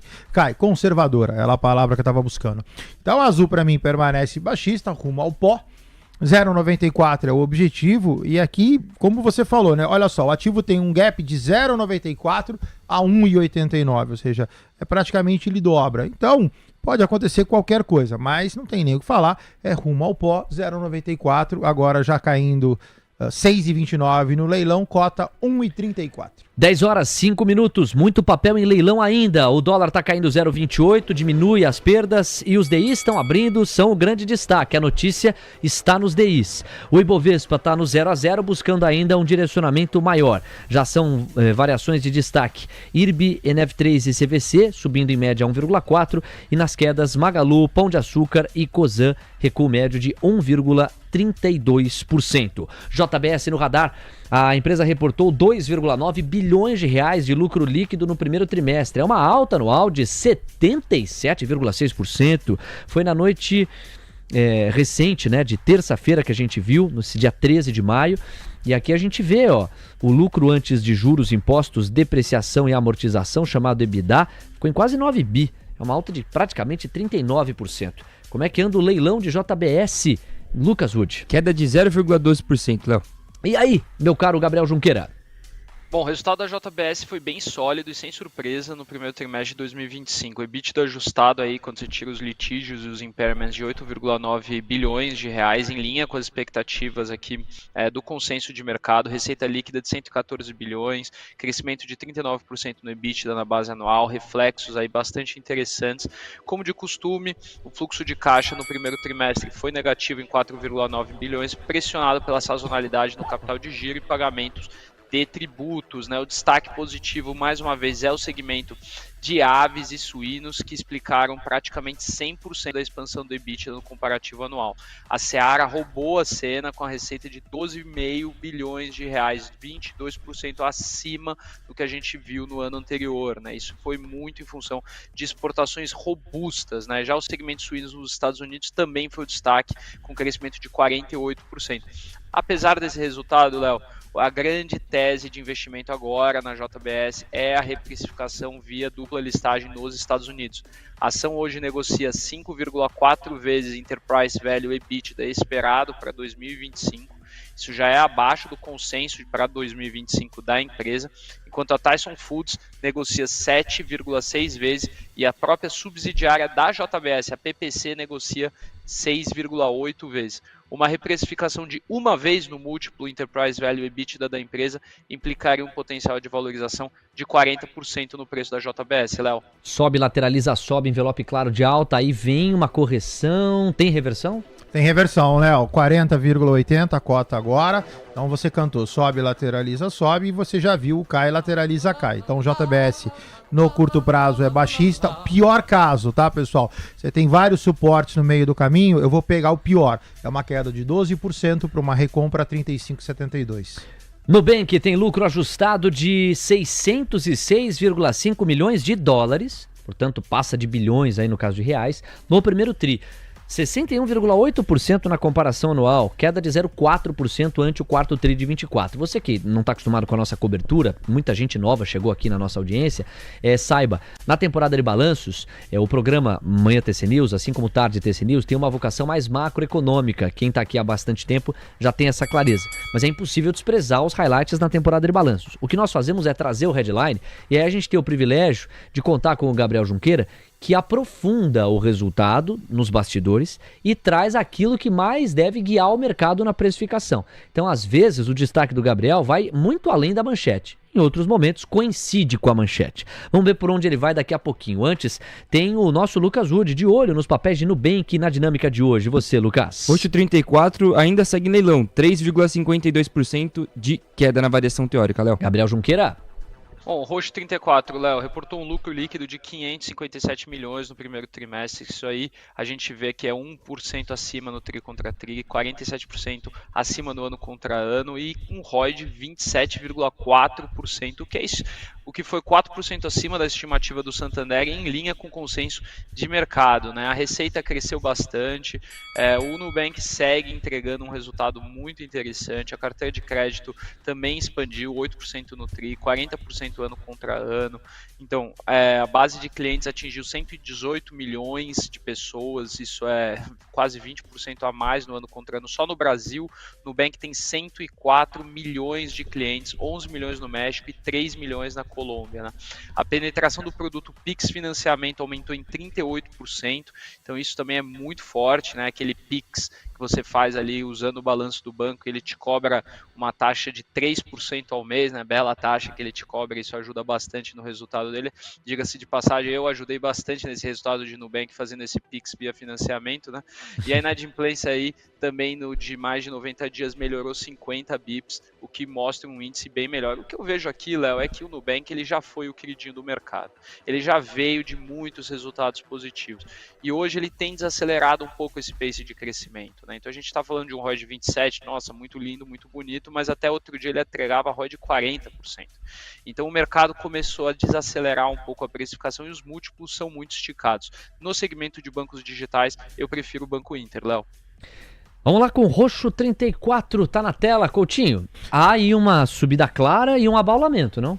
Altista entrou em períodos de redução, nota, você tem uma resistência a 11,43, você tem um toque agora a 12,26, então tá correto, né? Já tá no último terço do movimento, é mais acompanhamento do que entrada.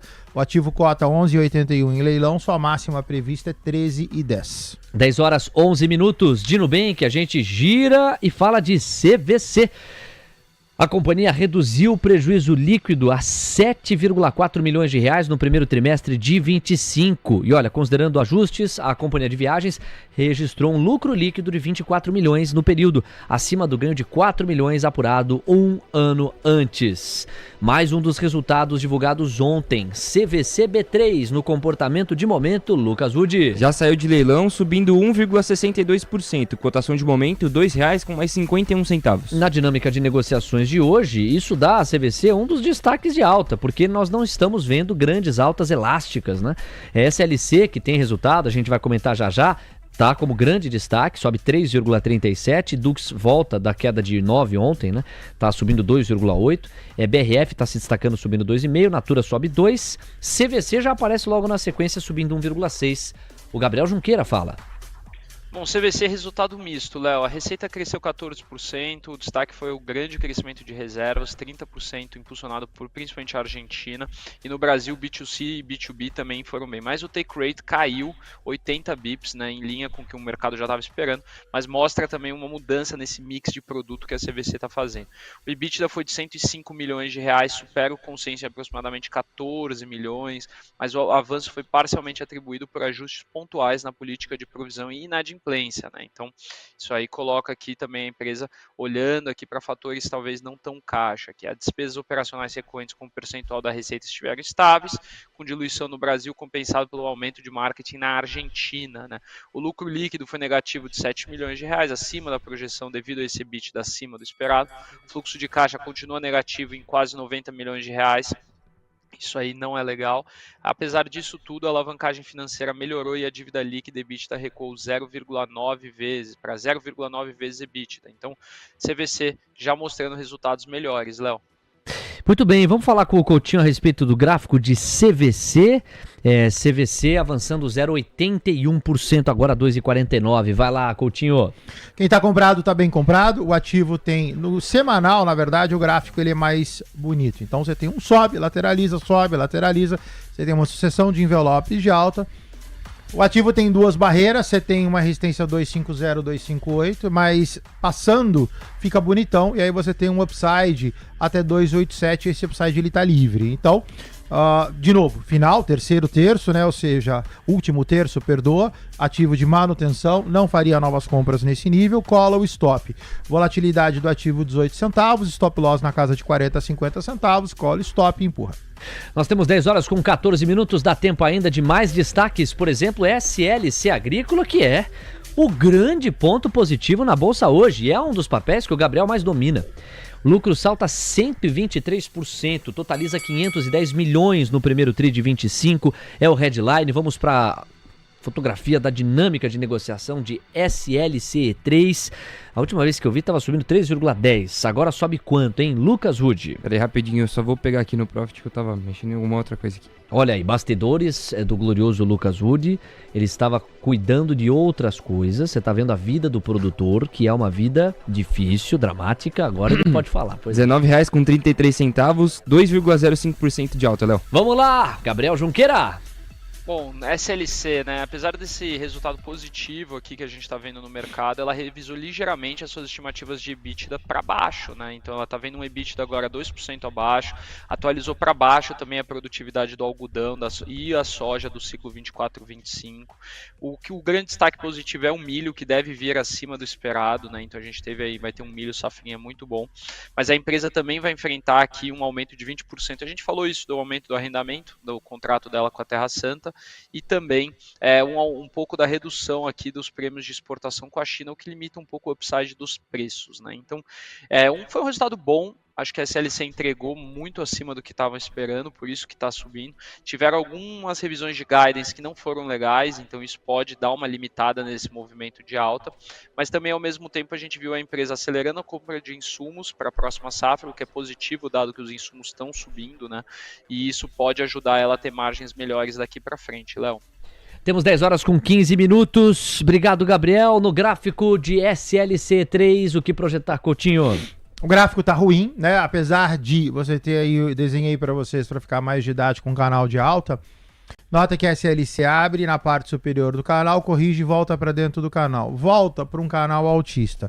O problema desse canal é que ele tem que ser visto no semanal, o que te dá um movimento lento, inercial, que pode ter uma baixa até R$ 18,10 para nova manutenção altista. Então, quem está comprado nesse papel, por favor, atento. Você, inclusive, já tem um pivôzinho de baixa desenhado para SLC. Eu colocaria um stop ou pensaria até em reduções proporcionais. Ok, Coutinho, super obrigado. Bom, agora é o seguinte, 10 horas com 16 minutos. Vamos convocar a Central TC Investimentos. Ainda falta a gente comentar muita coisa, tá? Tem Cury, tem Raizen, tem Santos Brasil, tem outros highlights separados pelo próprio Gabriel. Tem muita coisa ainda pra gente oferecer pra vocês na dinâmica da cobertura do mercado à vista. Mas tem também Central TC Investimentos. Guto Cerávulo fala conosco, traz a oportunidade, o Red via opções, ensinando muita gente a usar esse instrumento financeiro de uma maneira diferente e, por que não, descontraída. Afinal de contas, depois tem o pensamento do dia. Bem-vindo, Guto. Olá, bom dia a todos. Vamos lá, pessoal, inclusive, né, seguindo a enquete, todo mundo achando aí que commodities vai performar, tá? Quem quiser dar uma olhada no minério de ferro, montando um pivô de alta. E para isso, né, temos aqui a nossa Vale também querendo montar um pivô. Temos um longo canal de baixa Temos aqui uma média de 200. Deixa eu aumentar aqui para a turma ver com mais detalhes. O que eu estou esperando? Ó? Fundo, topo, fundo, vai romper esse canal, né? Desculpa, vai romper esse pivô. Rompendo esse pivô, precisa romper o canal para dar sequência, né? Eu quero me antecipar. Qual a melhor maneira de fazer isso? É lógico, via derivativo.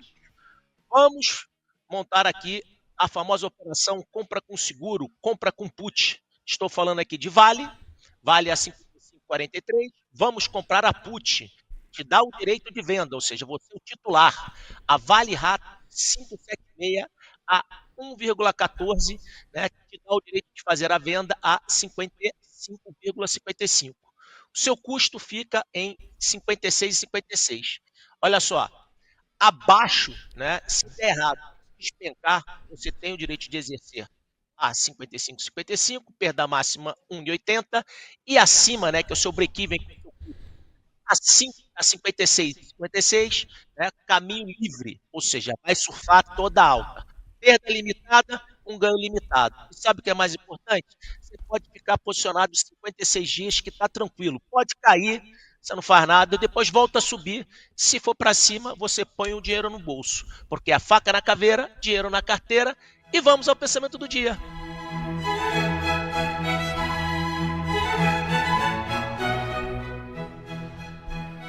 Vai com tudo empolgado. Compra no topo, vende no pânico, vive no surto. Sempre alavancado e zero hedge. Depois posta mais um aprendizado. Aprende nada, só repete a cagada com mais emoção. Putz vida! Pera aí, Gutão, vamos de novo. Beleza. Quem se embriaga na euforia esquece do abismo. E é sempre no voo mais empolgados que muitos quebram as asas. Às 10h19, no tom angelical, Guto Cerávolo com o pensamento do dia, 10 horas com 19 minutos. Vamos fazer aqui aquela consulta protocolar, meu caro Coutinho, de Vale Petrobras.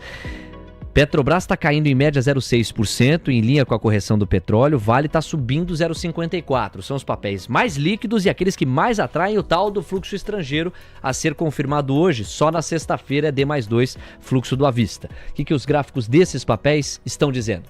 Petrobras cota 3197, Petrobras dentro de um canal, Petrobras ainda baixista, Petrobras abaixo de uma resistência. Quem tiver comprado no papel, por favor, algum mecanismo de proteção.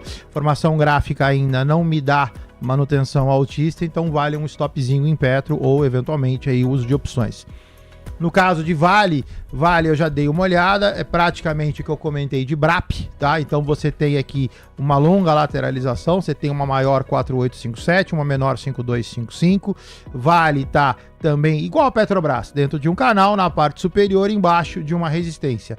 É a mesma recomendação. Vale a colocação de um stop ou algum tipo de mecanismo de defesa, caso Vale rebata, caia e volte para dentro do canal. Temos 10 horas com 21 minutos. Gabriel, seguimos contigo na tabelinha aqui. Agora olhando para Cury.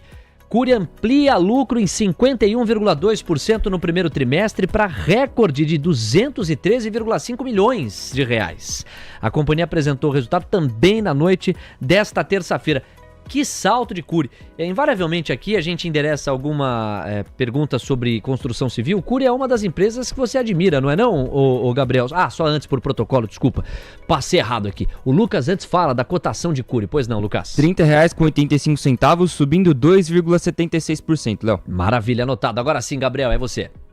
Eu admiro muito, aliás, eu comecei a comprar a Cury a R$17, né? Tá 30 agora, né? Então uma baita empresa, resultados muito sólidos aí no primeiro trimestre de 2025, receita líquida cresceu 45% no ano contra ano, 9% acima das estimativas, a margem bruta teve uma expansão de 120 bips, lucro líquido aí, como você bem comentou, 11% acima da projeção e um ROI anualizado de 75%. Aqui esse ROI, ele engana um pouco, tá? Porque a Cury, ela tem uma questão do banco de terrenos dela e tudo mais, então isso tem que dar uma olhada, mas mesmo assim é um número que impressiona bastante, né? Fluxo de caixa livre positivo de 6 milhões de reais, mesmo diante da sazonalidade ruim do primeiro trimestre e do atraso da coleta de recebíveis da Caixa Econômica Federal, né? Porque vale lembrar, as pessoas compram um apartamento e aí depois que ela faz o financiamento, ela repassa para o banco, né? Então o banco paga ali e a construtora ela recebe do banco e não mais da pessoa, né? Então ela precisa pegar essa coleta de recebíveis e às vezes dá um atraso ou outro, atrapalha o fluxo de caixa. A companhia também informou que vai lançar 1,4 bilhão de novos projetos no segundo trimestre de 2025 com velocidade de vendas em alguns empreendimentos, né? Isso tem aí um grande destaque do potencial da nova faixa 4 do Minha Casa Minha Vida, né? A gente falou isso há um tempo atrás, Minha Casa Minha Vida agora indo para quem tem até R$12 mil aí de renda mensal, então você pode ter tanto na Cury quanto nas outras empresas uma performance legal. E a Cury, baita papel, né? Vocês falaram outro dia que eu tava apaixonado pelo gráfico de Vulcabras, mas esse da Cury aqui também tá bem bonitinho, hein, gente? Olha lá, esse é o Gabriel, é o homem do poliamor, tá vendo? É Vulcabras, é Cury. Vamos lá, meu caro Coutinho. A monogamia, ela tá fora de moda, Léo. Que isso, garotinha, olha lá. Olha, monogamia tá fora de moda. Tá aí o Gabriel, unidos do poliamor. Tem espaço pra um monte de papel nesse coraçãozinho. 10h23, vai, Coutinho. Bom, o ativo sobe como se não houvesse amanhã. Quem tá comprado, extremamente bem comprado. O ativo cota R$30,88. No curto prazo, ele tem uma terceira linha a R$31,71. Então, chegando em 3171. Atento, leve correção para a posterior alta. Pegando um movimento um pouco maior, você tem Cury indo até R$35,10. Coutinho, obrigado. Vou pedir uma rápida licença. O Buca já tá na área, ele quem vai sentar na bancada pelos próximos 15 minutos. A gente volta a se encontrar já já. Você volta com a Fiboninha mais tarde. Já já. Tchau, pessoal. Valeu. O Gabriel Junqueira vai seguir com a gente. Ainda tem alguns comentários a traçar. Antes, o Pedro Albuquerque tá chegando aqui na área, vai se acomodar na bancada. Gancho pra eu fazer a narração enquanto ele vem das Blue Chips. Ambev tá subindo 0,90, B3 0,20 de avanço. Olha os R$15 aí, B3! Banco do Brasil, aproveitando o gancho do setor financeiro, Banco do Brasil cai 0,25, Bradesco sobe 0,20, Itaú tá caindo 0,16, Santander tem 0,13 de avanço. Aí a gente olha pro quarteto de ferro, CSN sobe 2,10%, Gerdau 0,32%. A gente tem também os Minas caindo 0,7%, Vale 0,83% de alta. Pouco a pouco o Ibov tira a manguinha de fora, máxima intradiária, 139.111 pontos. Rompemos os 139. De lá para Eletrobras, 0,30% de queda média, Embraer sobe 0,90% e nós fechamos as Blue Chips. Olhando aqui para Petrobras, cuja queda é de 0,5% em média. Depois pagamos Suzano subindo 1% e VEG 0,43%. VEG está de volta à faixa dos R$44, toca 44,19. Puca, você chegou? Então a gente já vai mandar ver na divulgação da Masterclass para você que se alistou. Já convocado que foi, se alistou para a futura corretora do TC, é coisa de outro mundo. Buca, começa já convidando a galera, 3 mil pessoas te ouvindo. Diga lá, bom dia. Bora comigo? Tá lá dentro do app do TC, custa uma moedinha. Você que se alistou, você ganhou 5 mil moedas. É um preço simboliquinho para você assistir a minha Masterclass nas próximas semanas, junto com o lançamento da corretora do TC. Eu vou passar para vocês tudo que eu aprendi ao longo desses 18 anos de mercado. Vou mostrar que vocês vão conseguir aplicar isso no dia a dia de investimentos e que vocês vão melhorar a assertividade e conseguir bater o mercado. Esse é o meu objetivo como professor. Se eu não conseguir, eu vou ficar muito triste. Muito triste, eu vou chorar igual a Fiboninha aqui, tá? O TC Cosmos está quase 300% do CDI esse ano. O fundo fez nova máxima histórica ontem. É o melhor fundo do Brasil desde 2023. Eu vou passar essas técnicas para você. O link tá aí. Bota no chat. Fixa no chat. Eu quero todos vocês na minha aula, porque vai ser muito legal. Beleza? É isso, Léo? Ó, com essa convocação aí, eu vou te falar, hein? Difícil tu não conseguir alguma coisa. O professor Buca caprichou na metodologia. Não fique de fora. Buca, vamos lá. O gringo é o dono da festa. Quem para o gringo? Não vai ser uma aula de 10 minutos, querido. Vai ser uma aula de algumas horas. Espero que vocês aguentem, tá? Vamos lá. Primeiro eu quero falar de Brasil. Você tá respondendo um comentário do chat? Tô respondendo. Eu tô bem atento às coisas aqui. Eu quero falar de Brasil. Posso ou do gringo? Por favor, manda. Não, essa. O gancho você que manda. Você que manda. Brasil. Happy Vida. Né? Happy Vida soltou o balanço. Eu vinha bem vocal com relação à empresa. é difícil passar uma empresa quando ela está em dúvida, em xeque, né? A gente aqui tem uma boa mania no TC de comprar empresas que estão descontadas e bem abaixo do valor intrínseco. Marx é um grande professor disso também, um dos traders do TC Cosmos. E saiu um balanço muito bonito da Happy Vida. Eu esperava, sinceramente, para mim não é uma surpresa, por isso que a gente entrou em Happy Vida e aumentou a posição conforme o mercado ia batendo, e o papel subiu 11% ontem, tá? O que é um balanço bonito? Primeiro, ações judiciais, para mim, ficou para trás. Acabou o ruído, a empresa perdeu mais de 15 bilhões de valor de mercado, o mercado é histérico, ele é eufórico ou histérico, né? Virou o chip do histérico, é aquele gif que eu brinco, né? Histérico, eufórico, virou o chip do histérico com a Happy Vida, aconteceu uma destruição de valor exagerada, nós compramos, muito obrigado, tá? A empresa gerou um caminhão de caixa, 850 milhões de fluxo de caixa operacional, 570 milhões de fluxo de caixa livre, reduziu a dívida em quase 400 milhões de reais, a dívida líquida dela, está desalavancando dentro da nossa expectativa. A Happy Vida tem o maior ágio do Brasil, são 47 bilhões de reais da aquisição da Notre Dame, portanto, ela paga uma alíquota de RPJ menor, ela vai abatendo esse ágio, ela tem mais de 10 anos para bater isso e também poucas pessoas, quase ninguém sabe disso.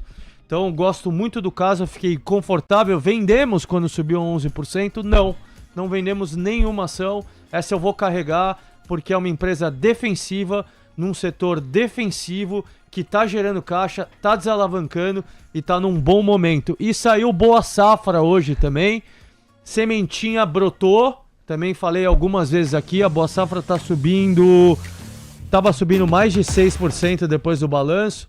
O highlight do resultado foi a carteira de pedidos que explodiu, né? E também não é uma surpresa para quem está aqui na TC News, porque eu vinha falando que a China estava comprando toda a China do Brasil. Como o Coutinho falou, como se não houvesse amanhã, né? Carteira de pedidos subiu 40% da boa safra. Esse é um indicativo que o ano está contratado, também é uma outra posição que esqueceram. E essa tem muito short, Léo. Muito short nessa. Como diria Leonel Brizola para Maluf naquele fatídico debate de 1989 na Rede Bandeirantes, me dá uma parte? Maluf na época falou, não lhe dou uma parte. Não, mas eu preciso. Por causa da abertura do... Não, por favor, é a abertura do mercado à vista nos Estados Unidos. Se inspirou em Maluf aqui, o glorioso Pedro Albuquerque. Sobrou pra mim, seu Brizola, hein? Que coisa. 10h30, senhoras e senhores. O DXY abre os trabalhos do à vista americano com 0,33% de recuo, 100,595 pontos. O VIX cai 0,16%, são 18,20 pontos. A notícia tá aqui, quero conversar com o Buca a respeito. Os yields de 10 anos furaram os 4,49, hein? 4,50 é logo ali. Aquele teto de 4,80 foi o que provocou o primeiro stop do Trump lá atrás. Chama muito a atenção o patamar dos yields de 10. Os yields de 2 estão no 0 a 0, 4,01% ao ano. Vamos para as 7 magníficas. Tesla abre subindo 1,7%. Amazon está no 0 a 0, Meta avança 0,6, Google 0,3, Nvidia sobe 2,7%, Apple tem 0,5 de recuo, Microsoft no 0 a 0. Os índices americanos na voz de Lucas Rude, pois não, Lucas? S&P 500 na região dos 5.900 pontos, subindo 0,25%. Dow Jones muito próximo, sobe 0,21%, 42.000 com mais 220 pontos para ele. Nasdaq, para a gente finalizar, 21.000 com mais 250 pontos, 0,30% de alta, Léo. E o Russell 2000 está subindo, 0,05% avançando. Um pouquinho, convenhamos, 10,32. Buca, eu não sei se você fechou a caixa da Bolsa Brasileira, fica à vontade caso ainda não. Mas em relação aos Estados Unidos, a pergunta que eu já vou deixar é: economia real sendo mais punida pelo patamar dos yields de 10? E a resposta mesmo tem vindo das 7 magníficas. Que hino, hein? Que hino maravilhoso. Mas aqui é Brasil, tá? Vamos tirar esses ladrões de Brasília, aqui é Brasil. Bom, só para finalizar, última palhinha da boa safra, ela tem 16% do free float short. Só que se você contar os 4 maiores acionistas que não são vendedores, a gente tem uma empresa com 30% do free float short, um belo ano contratado, tá? Estados Unidos, reduzimos posições hoje na carteira de AI, a carteira engordou muito e a minha função aqui, como eu falei para vocês, como eu gosto de operar, eu compro no pânico quando está todo mundo desesperado e a gente vai vendendo ao longo da euforia, né? A bolsa subiu muito rápido nos Estados Unidos, não significa que não vá subir mais, mas a gente vai podando as posições, tá? Então a gente tirou um pouco de risco na carteira hoje, a gente está com mais caixa, o fundo está subindo quase 5% no mês, tá, como eu disse, dando quase 300 CDI no ano. A nossa função aqui é ter o caixa, eu adoro caixa, é uma bela ferramenta para a gente se aproveitar de oportunidades, seja macro uma realização, que não pode não acontecer, ou seja no micro, com eventos que vão acontecer e impactam, por exemplo, empresas ou demais ativos. Então, a gente tirou um pouco o pé, zeramos a empresa de drone em Israel, foi uma bela aventura, 85% de alta. Ela reporta amanhã, eu não quero ficar pro balanço, subiu muito também, é mais um risco que a gente tira na carteira e agora a gente está olhando outras coisas aí para ver aonde alocamos. Essa é a nossa busca 24/7 para achar outros ativos que tenham risco-retorno no nosso entendimento que seja favorável. Temos 10 horas com 34 minutos e os yields de 10 a 4,5, quanto te preocupam? 4,5, bom, vamos lá. Uma parte dessa alta dos yields é que houve uma descompressão de risco, né? Os yields estavam fechando com medo de recessão, os odds de recessão diminuíram, estão abaixo de 40% no Polymarket, que é aposta com dinheiro, tá? Por conta da distensão dessa guerra comercial. Está descartado um cenário de recessão? Não, mas eu acho que a probabilidade abaixou bastante. Até porque os Estados Unidos continuam gastando muito, o departamento Dodge de eficiência não conseguiu cortar o que imaginava, né?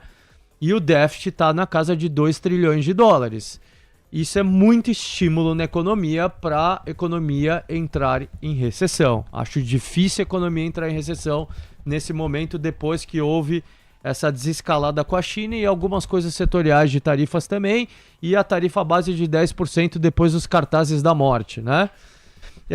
Por isso que estão puxando os yields. Descompressão de risco, desescalou a guerra comercial e também há neste momento uma discussão no Congresso americano da Bill, que vai ser o orçamento dos Estados Unidos para os próximos anos, e não há ainda nenhum indicativo claro de que haverão cortes para compensar, cortes de gastos para compensar os cortes de impostos, né? Aí tem no tax on chips, né? Gorjeta sem imposto. Aí tem abaixar o imposto corporativo das empresas. Aí tem algumas coisas para os aposentados. É muito corte de gasto para não ter uma compensação. Então é um alarme. E esse pode ser também um dos pontos da curva de juros estar abrindo. Por enquanto não afeta a Bolsa, na minha visão. O que afeta a Bolsa? O que afetaria a Bolsa? Afetaria uma escalada da guerra comercial, qualquer outro fator exógeno que não esteja no radar. Afetaria a Bolsa se os dados começarem a vir muito ruins de atividade e a chance de recessão começar a voltar a aumentar, tá? A taxa de juros a 4,5, 4,60, 4,70 com a Bolsa subindo não é um alarme. Acima de 5 começa a faltar um pouco de oxigênio e a gente tem que prestar um pouco de atenção. Temos 10 horas com 36 minutos. Pedro Albuquerque com a gente. Bom, Buca, teu tempo está quase se esgotando aqui dentro do que você me passou que poderia ficar. Então eu separei mais 2 assuntos. O primeiro, Selic chegou ao pico em 14,75. O jogo do mercado vai ser especular quando ela pode cair. Os serviços vieram fracos. A curva de juros está abrindo. E aí?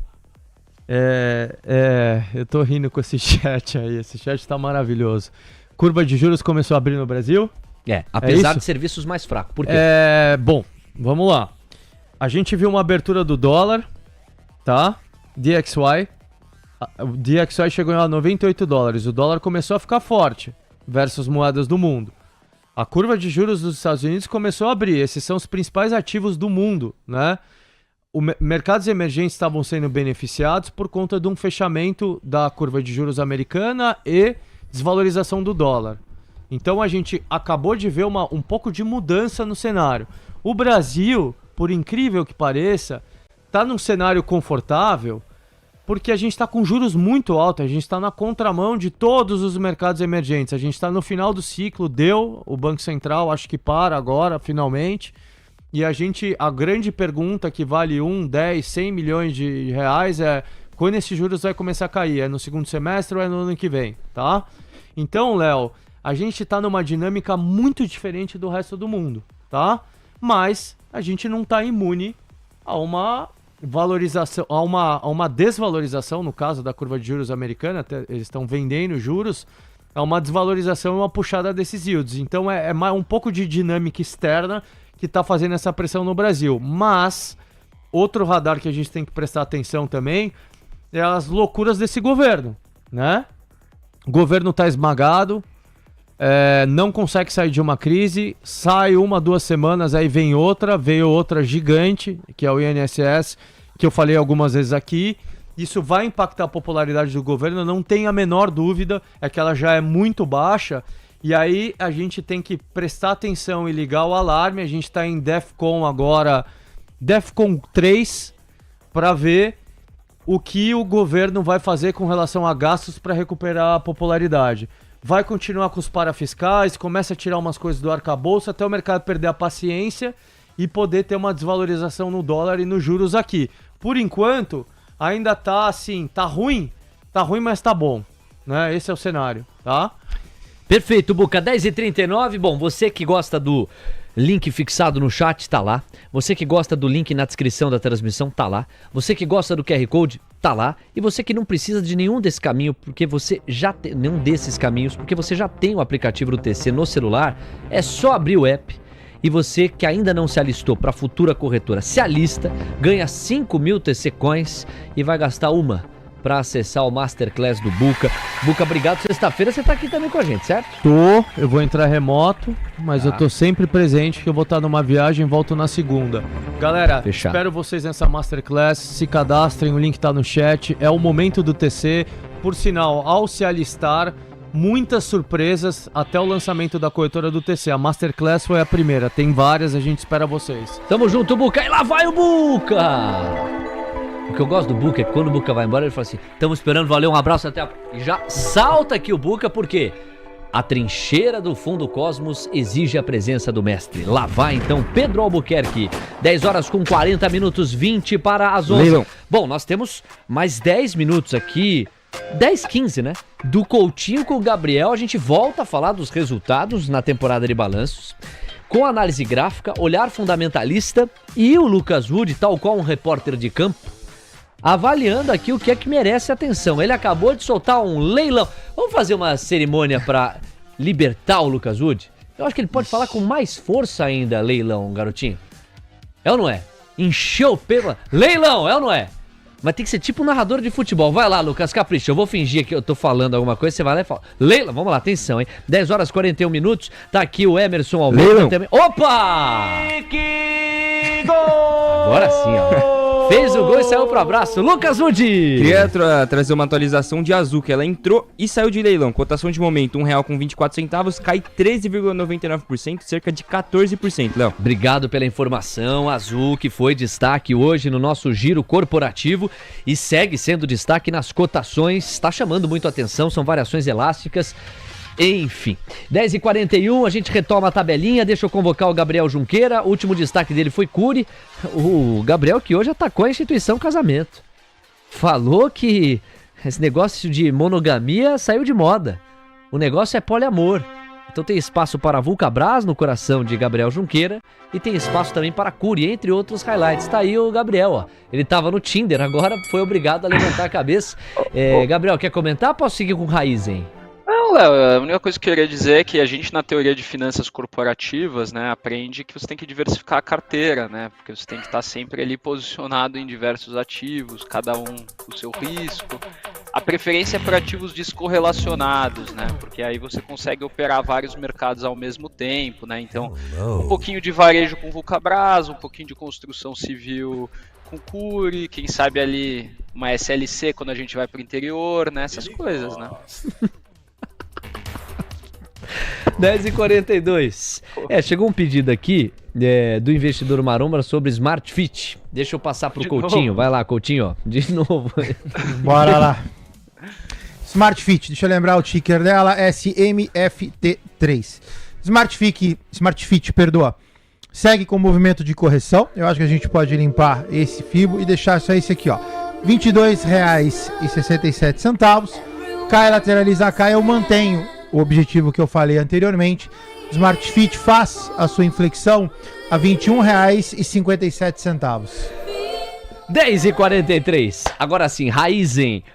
Raizen registrou prejuízo líquido de 2 bilhões e meio de reais no quarto trimestre da safra 24-25. Um dos destaques que o nosso Gabriel Junqueira separou, tá aqui, ó, informação da agência Reuters. O Lucas Urdi tá monitorando Raiz 4. E aí, hein, Lucas? R$1,74, caindo 2,79%, Léo. E aí, Gabriel Junqueira? Bom, Léo, o Raizen teve resultados do ano fiscal de 2025 em linha com as expectativas conservadoras. O EBITDA ajustado ficou em 10,8 bilhões, isso foi 15% abaixo do consenso e muito em função de uma não venda de um estoque ali que acabou atrapalhando bastante a geração de caixa, né? O guidance prevê também uma redução na moagem de cana-de-açúcar para entre 72 ou 75 milhões de toneladas nessa safra. As margens de distribuição devem ficar estáveis e a gente pode ver algum ganho nesse segmento. O açúcar e álcool vai ter um ano difícil, a gente sabe muito bem que a produtividade não deve ser das melhores, a gente pode ver eles operando até abaixo do break-even nessa próxima safra, né? A divisão de mobilidade no Brasil teve uma compressão de margens, teve uma queda de volumes e começou a melhorar um pouco com a Argentina, né? A alavancagem segue bem alta, com 42 bilhões de reais, e isso aí pode atrapalhar bastante o preço da ação. Raizen é um case que eu não gosto não, Léo. Vamos pro gráfico, Raiz 4, Marcelo Coutinho. Lateralizado desde fevereiro 25, o ativo está restrito entre 1,62 e 1,92. Graficamente, quando você vai para um momento de curto prazo, não tem absolutamente nada. Subiu, lateralizou, eventualmente ameaçou, já volta para uma relação inferior em termos de preço, permanece aí paradinho. Deixaria como ativo de manutenção, não faria absolutamente nada com esse papel. Olha quem chegou. 10h45. Ó a Fiboninha aí. Fala, meu amor. Peguei dinheiro emprestado Pegou dinheiro emprestado de quem? com o tio Léo. Comigo? Não, deve ser o tio Léo Pinheiro. Eu não lembro, a não ser que tenha sido... Não lembro. Eu? Que história é essa, Fiboninha? Por quê? Disse que era pra você. O que você vai fazer com o meu dinheiro? Quer dizer, como é que o meu dinheiro foi parar aí na conta? Que história é essa, Fiboninha? Vou fazer uma operação e devolvo. Vai pegar dinheiro emprestado pra dar uma boletada. Pra investir, pra Tudo treinar. certo. Entendi. Tá alavancada. Tá bom, Fiboninha. Entendi. Você que tome a sua linha, hein? Às 10h45, vambora. De Raiz e a gente parte para Santos Brasil. Lucro líquido de 198,5 milhões de reais no primeiro tri. Só que a dívida subiu. Headline, então, misto? Gabriel Junqueira vai falar antes, tem Lucas Wood olhando para STBP3. Vai lá, Lucas. R$ 13,54, melhor dizendo, 0,07% de avanço. Agora 0,15% na máxima intradiária, R$ 13,55. E aí, hein, Gabriel? Bom, Léo, Santos Brasil, né? Santos Brasil é um papel que vai sair da bolsa, tá fazendo uma OPA, né, para sair, então a gente acaba já deixando ela um pouco mais de lado. O resultado, ele é positivo, acho que é uma empresa que conseguiu entregar bastante, mas infelizmente a gente está olhando para esse segmento de portos aí com uma certa ressalva, né? Então você tinha o Wilson & Sons também, que operava bastante também, fazia uma coisa um pouco diferente da Santos Brasil, mas também fazia parte de portos, também saindo da bolsa, e esse setor ele acabou saindo, né? Então acho que hoje, quando a gente olha para as ações de Santos Brasil, eu não vejo como um investimento muito possível aí, porque a qualquer momento a gente pode ter a deslistagem do papel, Léo. E no gráfico, hein, Coutinho? O que dá pra gente falar de Santos Brasil? É a típica formação gráfica de um papel que vai sair, né? Então você tem aqui um acoplamento e agora o papel tá lateralizado e aí não tem, logicamente em função disso, grandes possibilidades de se mexer. Tá restrito ali a 13,55, acabou pegando numa resistência do FIBO. Graficamente seria altista numa situação diferente, mas da forma que tá por enquanto estável. Papai, Fala, meu amor. sonhei com avestruz. Sonhou com o quê? Sonhei com avestruz. Por quê, meu amor? Vou jogar no bicho. Ô, Feboninha. Não, pegando dinheiro emprestado pra treinar Aham. e jogando no bicho, que isso? Você tá faltando orientação pra Não, tua meu filha. querido. Quem cuida da Fiboninha ali no background ali é seu querido Léo Pinheiro, querido. Não, mas o Léo me passa Ah. que todas as falas Ah. vêm com base na educação que você supostamente dá pra Aham. Feboninha. Tá bom. Ele só precisa me contar essa parte. 10h48. Vamos lá, agora deixa eu ver pra onde eu vou aqui. Nos destaques que o Gabriel separou, bom, acho que nós pagamos 90%. Deixa eu ver o que a gente não contemplou, quer ver só? JBS pagamos, SLC também, Raizen também, Nubank também, Cury, CVC, Soja 3. Soja 3 tem um ponto importante aí pro Gabriel comentar. À vontade, Gabriel, você. Bom, legal, né? Acho que o Buca comentou um pouco também sobre Soja 3, né? Quando a gente olha para o resultado da Soja 3 em números financeiros, o primeiro trimestre ele é mais fraco, só que a gente tem que olhar sempre para essa questão, né, do backlog e dos pedidos, né, para você ver como que vai ser o ano da empresa, né? Então, o destaque do trimestre foi a carteira de pedidos que atingiu 1,4 bilhão de reais, crescimento de 40%, sinalizando um bom ritmo de execução comercial e sustentando a projeção de crescimento de 37% na produção de sementes em 2025, né? Ainda não está claro como que os preços estão se comportando em meio à oferta, nem o apetite do produtor por sementes TSI de maior valor agregado, né? Fatores que devem influenciar as margens dos próximos trimestres. Os principais pontos para a gente acompanhar na Soja 3 é a liquidação de recebíveis no segundo TRI e a evolução da carteira de pedidos conforme o mix de produtos, que daí a gente vai ter uma noção muito como que ela vai ficar nas margens da safra, Léo. No gráfico Soja 3, vai lá, Coutinho, movimento de alta hoje? Soja 3 dá para traçar um paralelismo com Rap Vida, né? Então você tem longa lateralização, o princípio de saída do canal. Soja 3 cota R$ 11,22, sobe 7,68%. Deveria romper, nota que você tem aqui uma resistência a 11,22. Do rompimento, você tem um upside a priori a R$ 11,75. E agora a gente consegue então olhar para o sentido mais amplo da Bolsa Brasileira. Tem um último destaque sobre direcional que o Gabriel quer trazer para a gente. Vamos ver por onde você vai nesse sentido, Gabriel. E aí depois a gente faz aquela leitura raio-x. Os papéis que estão mais entregando pontos, os papéis que estão mais tirando. Feliz de a gente ter conseguido organizar aqui todos os highlights, ou pelo menos os mais importantes, na dinâmica desta quarta-feira no cenário corporativo. Vamos lá, direcional, seu highlight final entre os raciocínios separados para hoje, Gabriel. Bom, Léo, ontem, né, dia 13 de maio, a Direcional anunciou que a sua subsidiária, a incorporadora Riva, aprovou numa Assembleia Extraordinária um aumento de capital correspondente a 7,55% do capital social da empresa via novas ações que serão subscritas integralmente pelo fundo Risa Viseu, né? Então esse pagamento será realizado em parcelas de 100 milhões pagos na data do anúncio e o saldo restante de pelo menos 100 milhões corrigidos por CDI até dia 30 de outubro de 2025, né?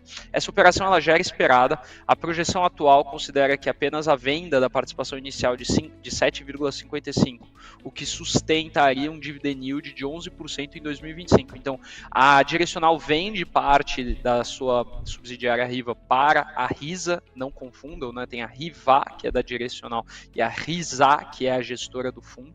Isso ajuda a sustentar o dividend yield estimado para 2025, e a Risa, gestora, né, pode exercer integralmente o direito de aumentar sua participação para até 15%.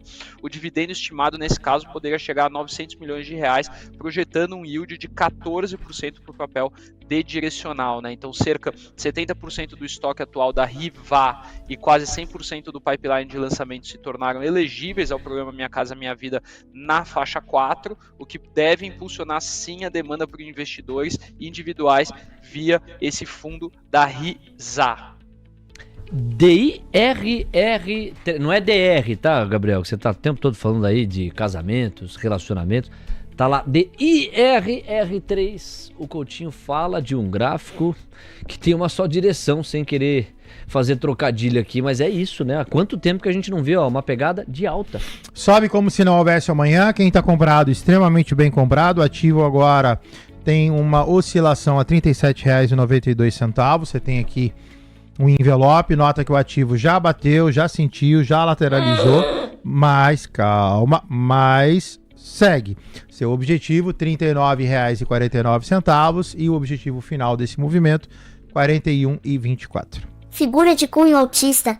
Figura de cunho autista, tá vendo? Olha lá, agora ela deu uma dentro. Agora deu uma dentro, Ah, entendeu? é. Melhorou, né? Sabe o que é isso? 2-1. É, entendeu? Isso é aí que ele ficou ressentido. Escuta, como é que a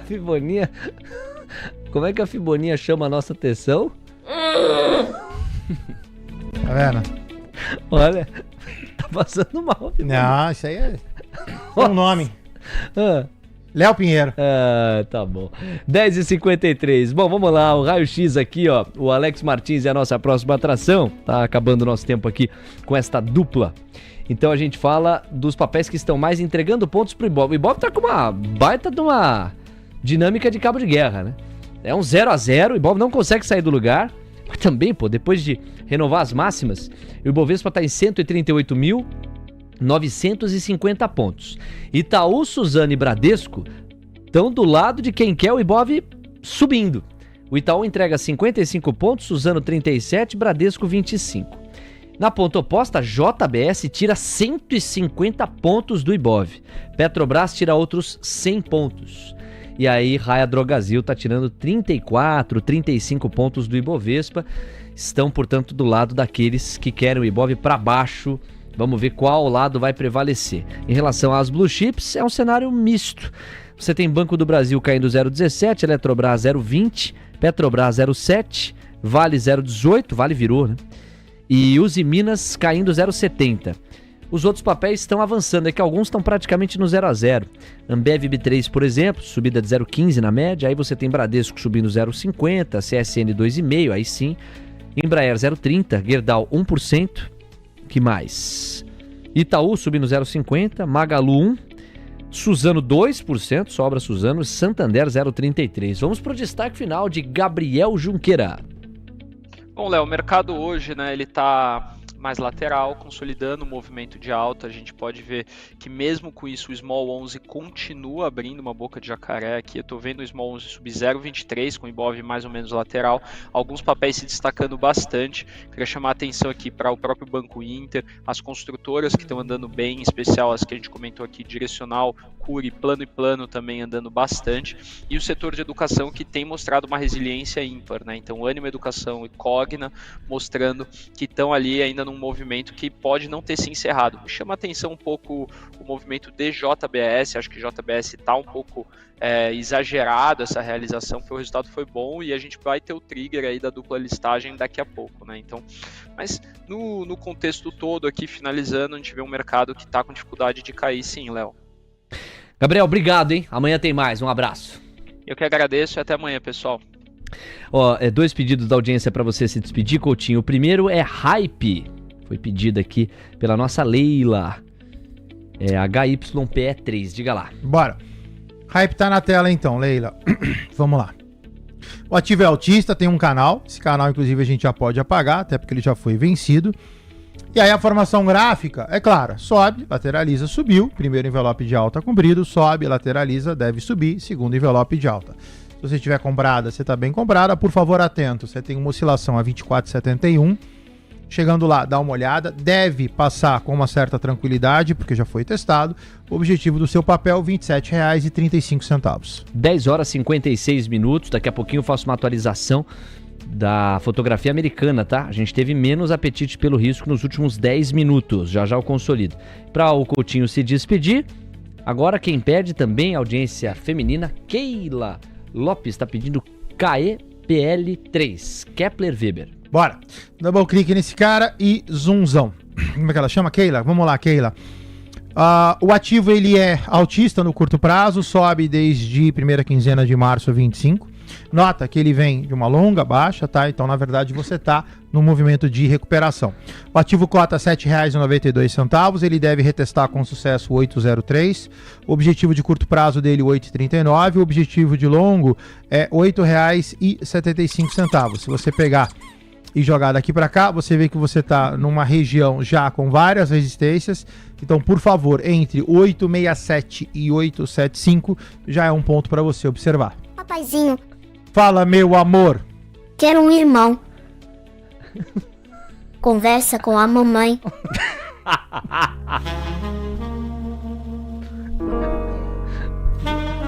Terminou?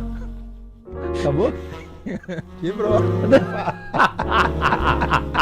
Tá que nem um pimentão, Coutinho aqui. Tchau, Coutinho. Até amanhã. Tchau, pessoal. Abraço pra vocês até meio-dia. Agora o bicho vai pegar aí na sala operacional, viu? O Léo, você vai conversar com o Leozinho agora, né? Aham, vai ter uma DR. Tchau, Coutinho. Tchau, lindão.